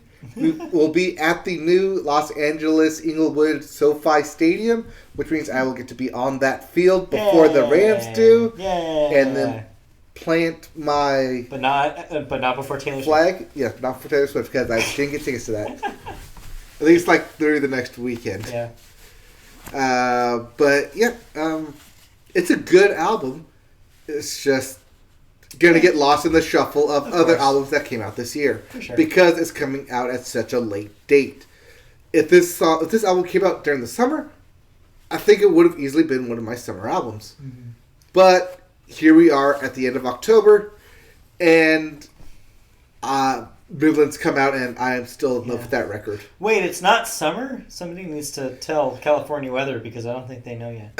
Well, no, they did because the Raiders are out. Yes, it is an autumn wind. All right, well, cool. Anything else? That's all I have. Did you listen to anything? I mean, like I said before, nothing like mainstream enough to talk about here. I did listen to what will likely be my album of the year, though. Oh, would you like to spoil it? No, I'll wait. No? Okay. I'll wait until the end of the year. Alright, that'll do it then for music. Let's take us into video games. Alright. Because, God, it's past 8 o'clock here and we still haven't talked about the biggest section. Well, it's we're only about an hour and a half into this thing. Yeah. Alright. We started a little bit late. Let's try to wrap this up so we can go to bed. Alright, well, we have new releases in video games. We have Atelier Ryza, Ever Darkness, and The Secret Hideout for the PlayStation, Switch, and PC. This week in ridiculous Japanese RPG names. Yep.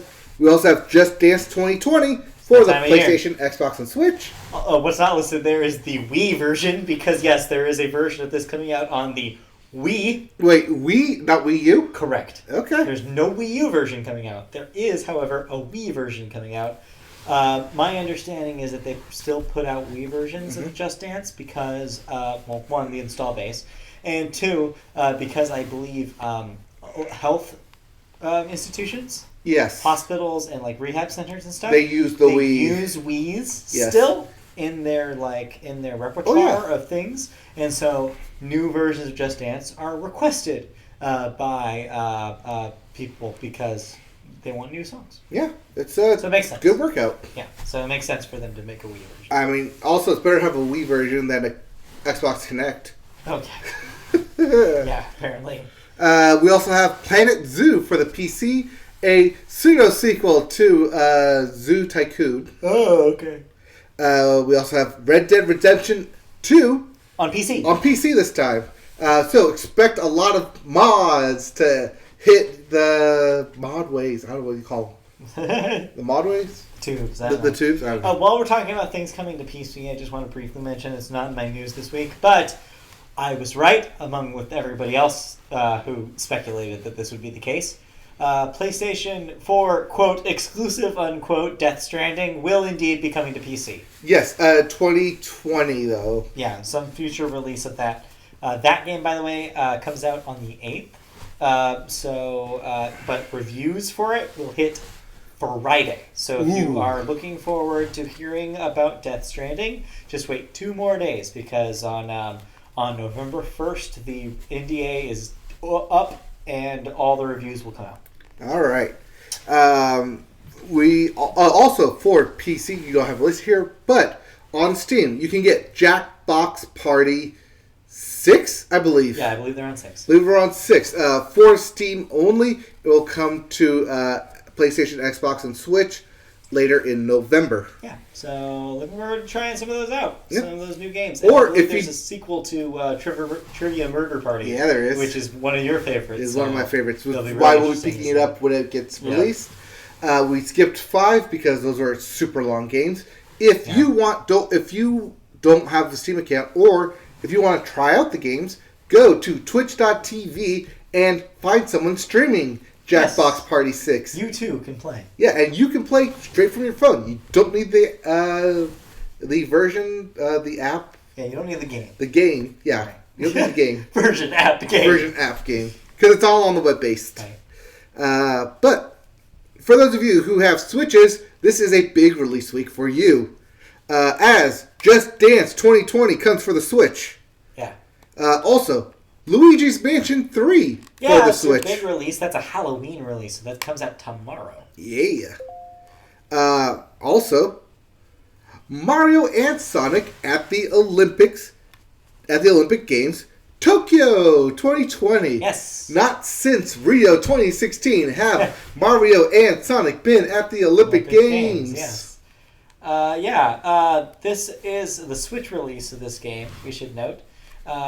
Unclear on whether this is coming to other consoles, but if it is, it will be released later, I guess.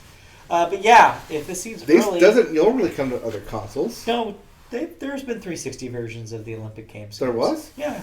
Well, that was later. like 2 consoles It was originally a ago. Wii franchise, you're right. Yeah. Like later, I do believe that they did multi-platform releases. Okay. But yeah, and there's also arcade releases of those games too. Yes. Go to your local Dave & Buster's to see them at the Olympics. So yeah, this is way anticipating, of course, next year's Summer Olympic Games in Tokyo. So Yes, where we heavily expect Mario to somewhere be Mario featured. will appear because he was there at the frickin' intro to it. Yeah, he was there at the ceremonial handoff. Yeah. From Rio. Wow, it's been 4 years. 4 years. Wow. Okay. I mean, another Summer Olympics next year, if you can believe it. I know. More beach volleyball, more swimming. I am on board. Well, speaking of Mario and Yes. Sonic and Nintendo franchises, Yeah, in fact. we have news about one of their head leads, their go-to guys. Creators, if you will. Yeah, sure. Some of them A like to call them couple of creators. them. Yeah. I like to say visionaries. But, everyone's their own.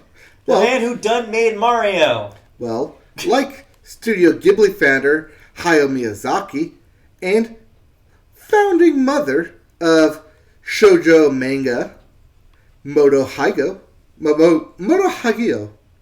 before him, Sure. legendary video game producer Shigeru Miyamoto has received one of Japan's highest honors for a creator. The Person of Cultural Merit Award is given to those who have made great cultural contributions to the country and is officially handed out by the Japanese government. A total of 54 people, including Mr. Miyamoto, have been handed the award. A ceremony recognizing his achievements will be held on November 5th in a Tokyo hotel. This is, I don't know why it says in a Tokyo hotel. I don't know why, but when I read that, I was like, not the band. No, not the band, Tokyo Hotel. But I did do a little reading up on this award, and they never give it to creators. These are usually like architectures or like generals or people of government official status. So pretty crazy. Like, pretty cool. But yeah, no, I mean, Mario is literally a cultural global icon. Oh, 100%, yeah. And the fact that it took this long for them to recognize it shows how behind the times they are, despite being like a futuristic city itself. Yeah. But no, congratulations to Shigeru Miyamoto. Indeed. Surely this was not an award you were ever expecting to win or be notarized for. Yeah. But, you know, we all would have given you the award 5 times over if we could. One for Mario Sunshine, one for Mario at the Olympics, one for Mario... Keep going. Mario Galaxy, one for Mario Galaxy 2, Yeah, one for Odyssey. Okay, we're good. And 64. How did I forget that? Yeah, Mario 61. Yeah. All right. Let's move on. All right, let's move on to one of the bigger newses. The bigger newses. The bigger newsy stories that came newses. out. Sony's PS4. The fourth one. The fourth one. Well, as we noted last week, there have been rumors and speculations going around that the PS5 will have its imminent debut sometime next year. And so, Sony has detailed its financial results for Q2 of 2019, which is 3 months, which is the 3 months ended September 30th, and revealed the PlayStation 4 shipped 2.8 million units worldwide in this time frame, way more than Xbox ever did. This figure is actually slightly down from Q1, when the console shipped 3.2 million units, but still, that's 6 million units just in 2019 alone. Yeah. However, that figure is enough to make the PS4 the second best-selling console of all time. That is the news story. As confirmed in July of 2019, the PS4 officially reached the 100 million units shipped milestone, and combined with the numbers from Q2 of 2019, that brings the total up to 102.8 million units, edging the PS4 past the performance of the original PlayStation. So congratulations. Yeah. You beat a 15-year-old game system. I mean, they beat 20-year-old. themselves, really, is what this is. They beat themselves. I mean, But they're still beating themselves, however, as the PlayStation 2 remains the best-selling console of all time at over 150 million units sold. So this is interesting because the 360 for a while looked like it was going to take that number 2 number with and have it for a while.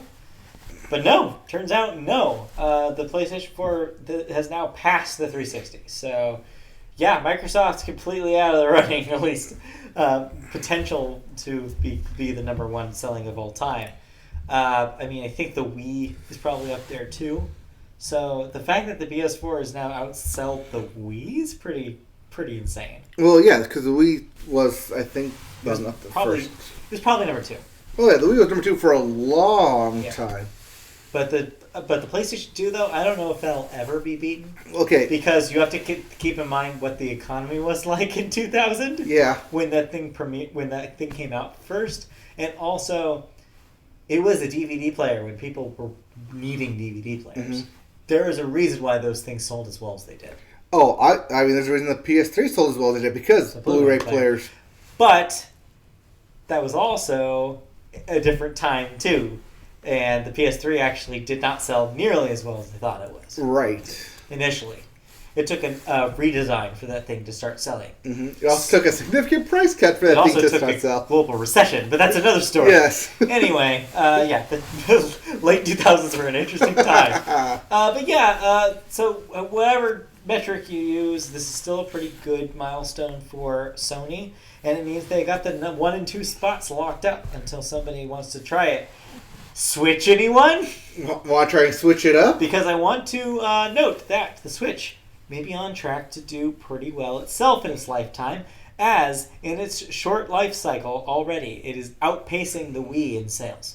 Yes, and it'll only get outpaced even more this upcoming holiday season with the release of Pokemon. When Pokemon happens, this will be a game changer because Pokemon is the reason why Nintendo's handhelds used to be the biggest selling things on the planet. That's why the Game Boy was like the benchmark. Yeah, the Game Boy was the thing before the PlayStation 2. Right, and even the DS and all its many versions technically outsells everything. Yeah, I think it depends on whether you count those as video game consoles. Right. So yeah, it's kind of a moot point. Right, technically that counts as handheld and not console. Right, I guess it's a different metric. Right. Because yeah, if you wrap in all the things with DS in the name, it probably does circles around. I know, it does. So yeah, it'll be interesting to see what a Pokemon game does because yes, classically, when a Pokemon game is released for a Nintendo handheld, that's when sales go through the roof. The fact that the Switch has already been doing stellar before this happens means that we're in for a treat. Also the fact that this holiday season you get a Switch console with Pokemon, Mario, and Zelda, and a Smash. Yeah. Yeah. There's your entire holiday budget right there. Yeah, that's such a good gift. If I knew somebody who I had already bought a Switch for or don't need to buy a Switch for, I probably would have done that bundle. But I already blew my Switch budget. That's not a bundle, but that definitely should be a bundle. Should be a bundle. But yeah, I bought basically a version of that. I bought someone a Switch and a reserved a Pokemon. So yeah, that's right for when Pokemon finally arrives in 2 weeks. Oh, 2 weeks. It's on its way. Anyway. So yeah. Yeah. Anyways, congratulations, PlayStation. But also, I am sorry, PlayStation. Because you can't beat PlayStation. Well, no, not just that, but you can no longer view a PlayStation. Oh yeah, we should briefly mention. We mentioned this earlier, but yeah. Sony's shutting down PlayStation View. You may have heard me pitch this on this very podcast a year and a half ago, when it was my go-to solution for live television on the internet.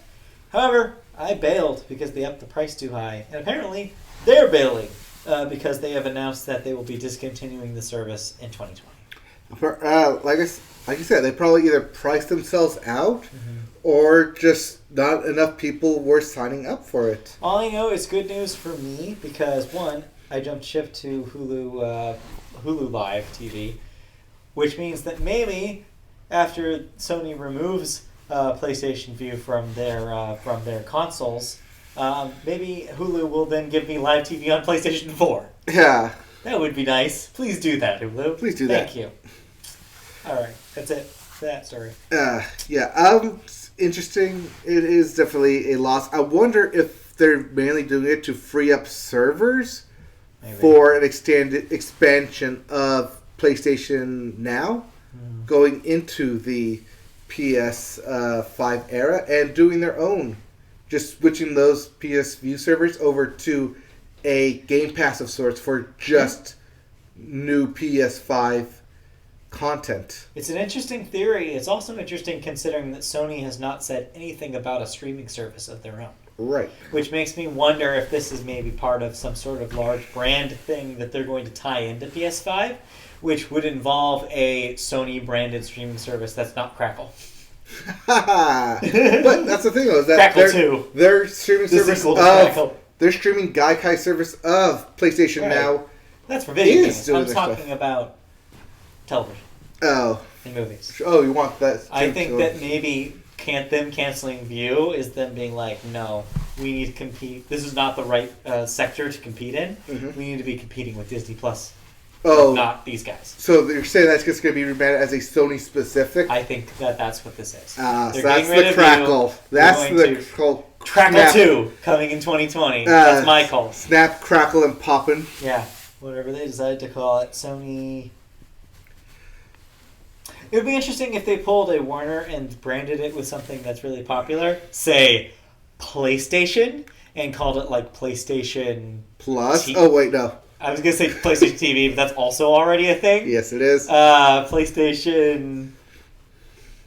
Dang, they really ran out of things to call PlayStation brands, didn't they? Well, no, they didn't run out of stuff. People are just taking our stuff Yeah. to take the PlayStation stuff. We'll see. I don't know. Anyway, let's stop talking about that. All right, that brings us to our thoughts. We have some thoughts this week. I have some thoughts. You have some thoughts. Okay, so I have quick thoughts. Yeah. All right, real quick thoughts. So, Okay. this past weekend, Borderlands 3 released a brief, not DLC, but event. A Halloween zombie event. Holiday-themed thing. Halloween-themed zombie event. I thought this thing was going to be like a free DLC thing. No. But you could play it for the weekend. No. No, it was like a timed 48-hour thing, which I didn't realize because I played it, got to the new arena, I stopped thinking, okay, I'll save it here and I'll pick it up. I come back Sunday to pick it up, and it is gone. I was like, it's only been 2 days. I go away for a weekend, and all of a sudden it's gone? What the hell?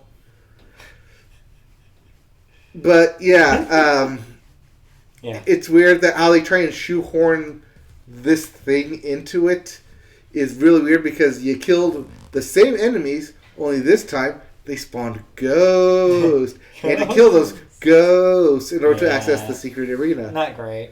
No. But, yeah. Like I said, if I would have been able to gone back, it was just a permanent thing, like I thought it was going to be. Yeah. Speaking of which, I had a revelation this week about Borderlands. I was thinking about it briefly. Yeah. And I was like, man, am I glad I didn't pony up for the thing with the 4 DLC packs. Yeah. Because I have zero desire at this point to go back to that game. I am so glad I didn't blow $100 because if I had, I would have been kicking myself because I'm like, why would I want more of this? It's already too much. I know. I only paid the $60 for it, so I think we made the right call. I think we made the right call there. Yeah. Also, I think I know what I'm spending your birthday money on. Or it might not be something you're gonna want to hear. Yeah, we'll see. It's not more Borderlands. It's not till March, so we'll see. It's not. No, it's not. No, I'm saying the other way around. I think I'm gonna get Death Stranding. What you can use my money for. Yeah, I think I'm gonna get Death Stranding. Oh God, are you? Probably. I mean, somebody's got to talk about it. Somebody's I ain't playing that game. I might watch somebody play that game. I might play that game. I know it will be long, and I think I have time for it, but... See, I was just going to say to use that on Pokemon. I see, that's the other thing. I might just do that as well. Use it on Pokemon. It's probably a better investment. It's probably a better investment. Anyway, just watch, like I said, that's what I'm going to do. Just watch somebody play Death Stranding, so I don't have to play Death Stranding. And have someone else explain it to you? Yeah, somebody else explain to me what the hell it is. Right. We'll see on Friday. Actually, I'm 50-50 on it because I like everything that I've seen from it, especially more recently. But I also know that I have never finished a Metal Gear Solid game. Yeah. So I don't even know if I even want to start going down that road. Oh, that's a whole rabbit hole. Oh, yeah, I know. Speaking of games, though, that we have played. Yes. Let's talk about... All right, so speaking of Borderlands and all the worlds we go through there, what if we broke those borders? Yeah, what if we went to some Outer Worlds, say? Yes, Outer Lands. No. Oh, it's Outer Worlds? Yeah, Outer Worlds. Okay, The Outer Worlds. So, Obsidian. Yeah. Formerly Fallout New Vegas and the South Park games. Yeah, among other things. Among other things. Put out a game. So, this is their first game kind of as under the Microsoft umbrella, even though it is being released for multi-platforms. Mm-hmm. But yeah, The Outer Worlds is, as you've probably heard it is, a game that is very, very similar in format to Fallout New Vegas or Fallout 3 or Fallout 4. A quick look at it, it looks like one of those. It looks like a Bethesda RPG. It's first person. It's the same kind of inventory system, this same kind of combat, the same kind of options presented to you dialogue-wise and conversations. It seems like it's doing that, except there's a little bit of twist to it. It actually has a lot in common with BioWare's Mass Effect series as well. Okay. It has a similar kind of setup with you having a main ship as your hub. Instead of being one giant map, like in the Fallout games, it's smaller, compartmentalized maps, like Mass Effect. With the hub also comes with a team, a crew of people on your ship, just like a Mass Effect game, that you can then choose to come with you to other areas. So it's almost like somebody took New Vegas and Mass Effect 2 and smashed them together in a blender. Okay. Which, to a lot of people, sounds awesome. And you know what? It is. It is. This is a really good game. So if you like the Fallout games... Yes. Fallout you should 3. 3 onward, you should be playing this game. Especially if you're someone who's been burned by 76 because it wasn't what you wanted. Mm-hmm. This is what you wanted. Now, what if someone who was burned by Mass Effect Andromeda? There's no aloe for that burn. I cannot help you. But yeah, it's a pretty solid game. I'm not super far into it, but I like what I've seen so far. I'm still in the first area. I've done a handful of side quests, and I've done a couple of the main quests. But yeah, everybody is really interesting. The game's got a really good sense of humor to it. It's this dry kind of sense of humor where everybody's like playing it straight, but it's like also very like ridiculous, the scenarios. You're basically constantly in these cities that are run by companies. Okay. Like the city I'm in right now, Edgewater, is owned by the company Spacer's Choice. So literally everybody is company men. So like everybody's like either saying the company slogan or talking about how like great their products are or talking about how the city can't afford to literally lose anybody like by suicide. If somebody kills themselves, it is seen as loss of company property. That is how ridiculous like capitalism has gotten in this world, the Outer Worlds. And so the game uses that as kind of like a starting point for a lot of the commentary it's trying to make. So unlike, some of the companies out there that are saying, oh, we're not political, Outer Worlds is explicitly political in a lot of ways. But it's not black and white. There's a lot of gray areas in the decisions you make. A lot of people online right now are talking about an early decision that you have to make in the game, which is not really a spoiler because it's like literally the first quest like decision you make.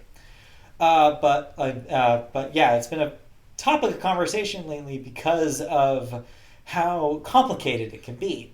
Basically, you're given a choice to help these deserters that have basically left Edgewater to make their own colony because they refuse to play the with the rules of the company Spacer's Choice. You basically have to decide whether you're going to turn off and divert their power from their encampment to go back to Edgewater to help the people in the main city. You have to decide whether you're going to go over and basically convince the deserters, hey, we have to do this, or you can come to the city and come back and everybody can live, or whether you side with the deserters and be like, nah, man, we're not settling for nothing. It's an interesting, complicated choice. And that's the first choice. That's the first choice you make. Huh. It's even made even more complicated because you have a party member with you that has lived in Edgewater all her life, is extremely kind and understanding to you, and like just seems like a genuine great person. And she has concerns, very legitimate concerns about siding with the deserters and leaving the people of Edgewater to like not have the power. It's a real complicated thing. And it's kind of started this conversation on like Twitter, like about like what it means what it means about you when like whatever decision you make in a game that's ostensibly political. Does that reflect your real political views? What would you do in real life? What if this was a real life scenario? And it's been a fascinating conversation to watch because it really brings into to contrast like the choices in games that don't really matter and the choices that actually have like real world like parallels. And so it's been interesting to read. And if the game continues down that pathway, which for people that have finished it seems like it does, it'll be a really interesting game plot-wise to follow.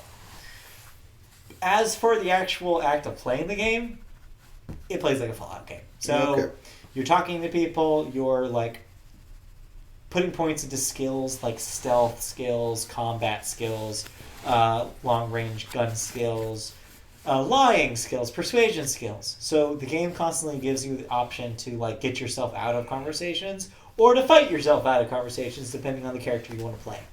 I'm playing my character right now as a kind of a Robin Hood-esque kind of lady where she's like really terrible to all the company people and like does not like budge when it comes to like nah, man, I'm not siding with the giant corporations. But she's also very empathetic to the little people and like want to help out whenever they can. So, for example, if there's somebody NPC in Edgewater that's saying, "Hey, don't help this dude in this room that just told you to get medicine for him. He's a liar. He's been pretending to be sick because he wants to basically take advantage of this habit he has. You should give it to me because I'm going to give it to the people in the city who actually need it." Once you do that, though, which I did, I got the medicine, gave it to her. She then reveals that she's apparently like on the HR team for the Spacer's Choice company. Mm-hmm. And so I had that moment. I was like, oh, did I just help the company? But I also just helped a bunch of sick people who probably needed this medicine. So every step of the way tries to like mess with your preconceptions about what making a decision in these games mean, which is really cool. So yeah, so even the way you think you're playing your character, the game will sometimes throw a curveball at you. See, I like that in games. Yeah. But I don't like having all that in my games.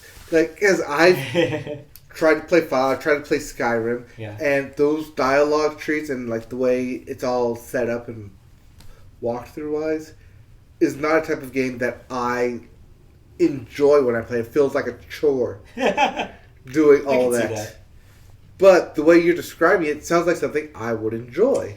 But the tricky thing for you and why I may be hesitant to recommend this to you is because as a completionist, and I know you are, this is the kind of game that will lock you out of choices. Once you do one thing, you cannot go back and see the other option. Right. I know. That's also something that I'm worried about dealing with the upcoming Cyberpunk 2077. It'll have the same problem. Yes. Because, they're just these games are designed for the playthrough, and then when you're done, maybe go back and try other options. It is not designed for the people who want to like go back and make sure that they got everything. So yeah, it's moment to moment though. Like I do want to mention, I've kind of had kind of a hard time with the combat. It's more of a shooter than Fallout ever was. It controls a little better in the shooting department, but still, it's not as pure a shooter as Borderlands is. So it kind of hits this middle ground where it feels okay, but it doesn't feel great. There's no like impact to the shooting. It doesn't feel very visceral. And so I didn't really like being in combat, so I try to avoid it now whenever possible. That being said, I'm playing on easy. So when the enemies are relatively easy to fight, I can pretty much take out a room of them without an issue. Right. Now, I know that there is also a hard mode and a survival mode. Yes. If you're the crazy person who wants to worry about drinking water when your character is thirsty, there's a mode for you. Yeah, about eating on time, running out of food, sleeping. The only save point is in your pod. Right. In your ship. Yeah. Yes. I am not doing that because I'm not insane. But yeah, it's there if you want it. But yeah, other than that, yeah, it's been a good time. I haven't played a whole lot of it though, so yeah, as I get kind of deeper into it, I'm definitely gonna play more. I mean, it's scratching all the right itches for me. I really loved Fallout 3 in New Vegas, so I'm more than excited to see where this goes. So I will report back the further I get into the outer world. The further out you go into the outer world. That's not the only game I played. Oh, you played a second game. I did a little bit of catch up. So first, I have a brief Apple Arcade update. Okay. The newest game I tried on Apple Arcade is Grindstone, and Grindstone, if I can just briefly try to explain it, is a puzzle game where you're a giant barbarian chopping monsters up with his giant sword. Okay.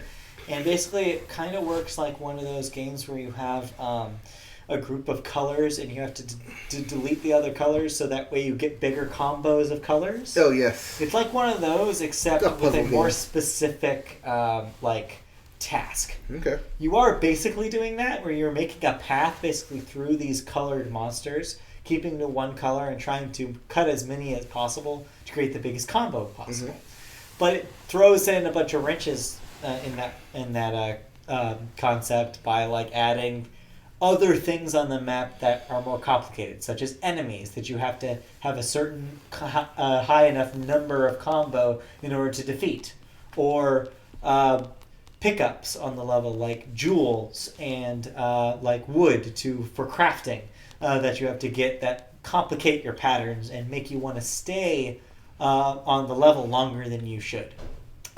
It's this like back and forth. Oh, by the way, the Washington Nationals just won the World I was going to Series. say that at the very end, but Sorry, go I ahead. just wanted to mention that since it just happened. I know, but we'll always say that at the end, but go ahead. No, they just won the World Washington Nationals are the national champions. National champions. The Nationals champions. Yes, the World Series champions. Show Show me those Canton angles. So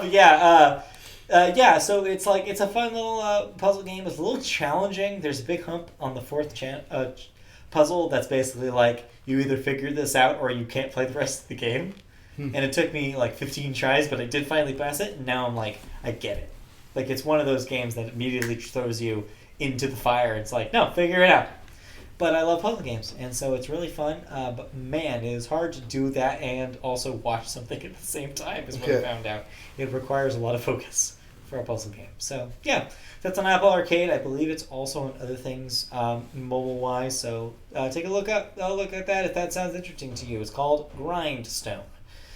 Also, I played catch-up on some Game Pass stuff this week. I played the first couple missions of Gears 5.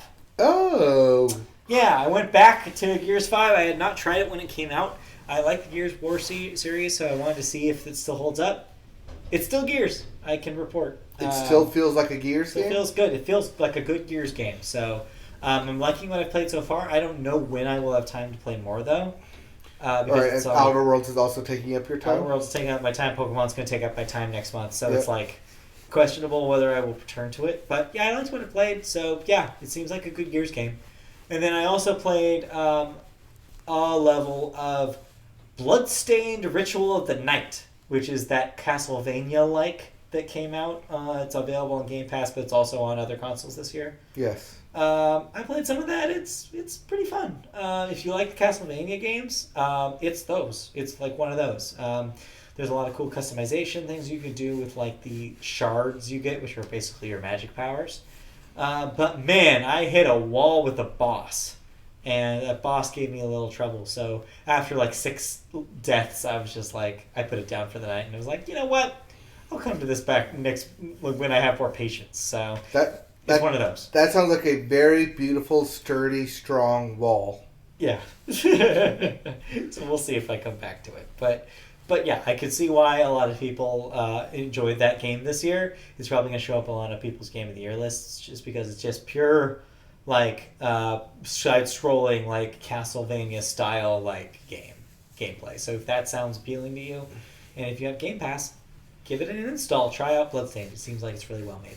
Bloodstained on Game Pass. All right, that's it. And that'll do it for us. That's all the games I played. So we will be back next week. Let's do some plugs. All right, first plug. Congratulations, Washington Nationals. Yes. For your first World Series title. Yeah. Well deserved, considering the last time you made it this far was in 1911. Sad. Yep. And then you went to be the Expos for a while. Yeah, it's true. Thank you for tuning in to the Media Boat Podcast if you watch us live.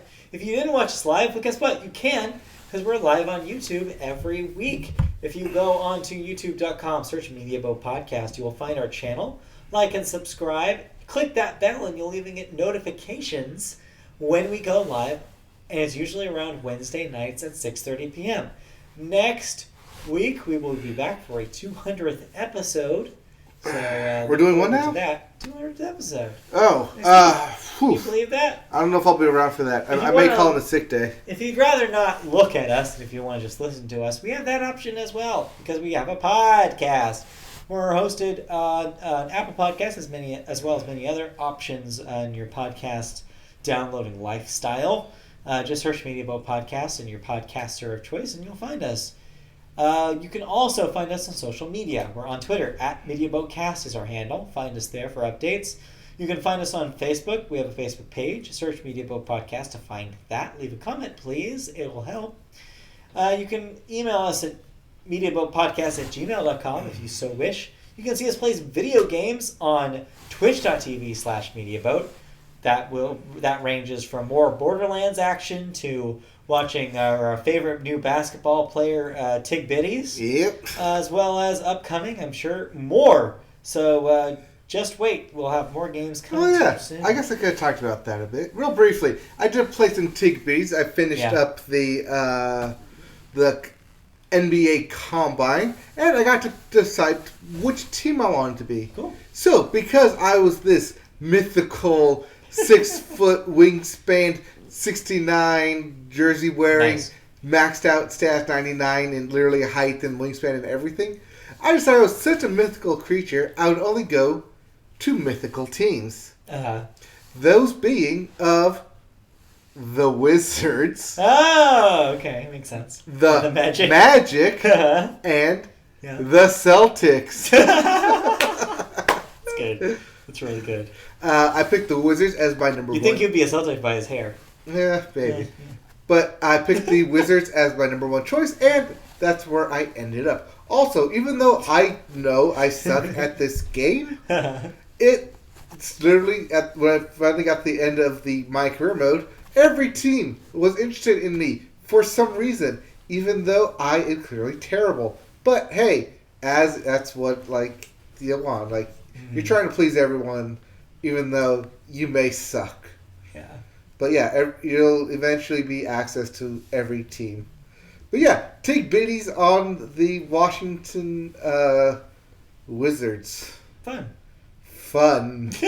Which means that even if I suck, Yeah. at least we all suck together. Anyway, so yeah, and the last plug I'll do is if you want to help make this show better, and I know you do, if you want to help us host this podcast, as it does cost money, fun fact, you can do that by going on to patreon.com/mediaboat. There, you can donate to us. And don't worry, if you don't have a whole lot to spend these days, we understand, which is why we offer even a low tier of $1 a month for our patrons. So yes, that small amount, even that small amount, can be life-changing to us. So please consider being a patron over on patreon.com/mediaboat. I got there. You got that. All right, that's it. We'll be back next week. I am done talking. All right, Goodbye. that means we're done here. So we'll be back next week with reviews or thoughts on rounding up some TV and some more news segments. There'll be a shorter show next week, I promise. Bye. Yes, it will. Bye. All right, and we're done here on the stream.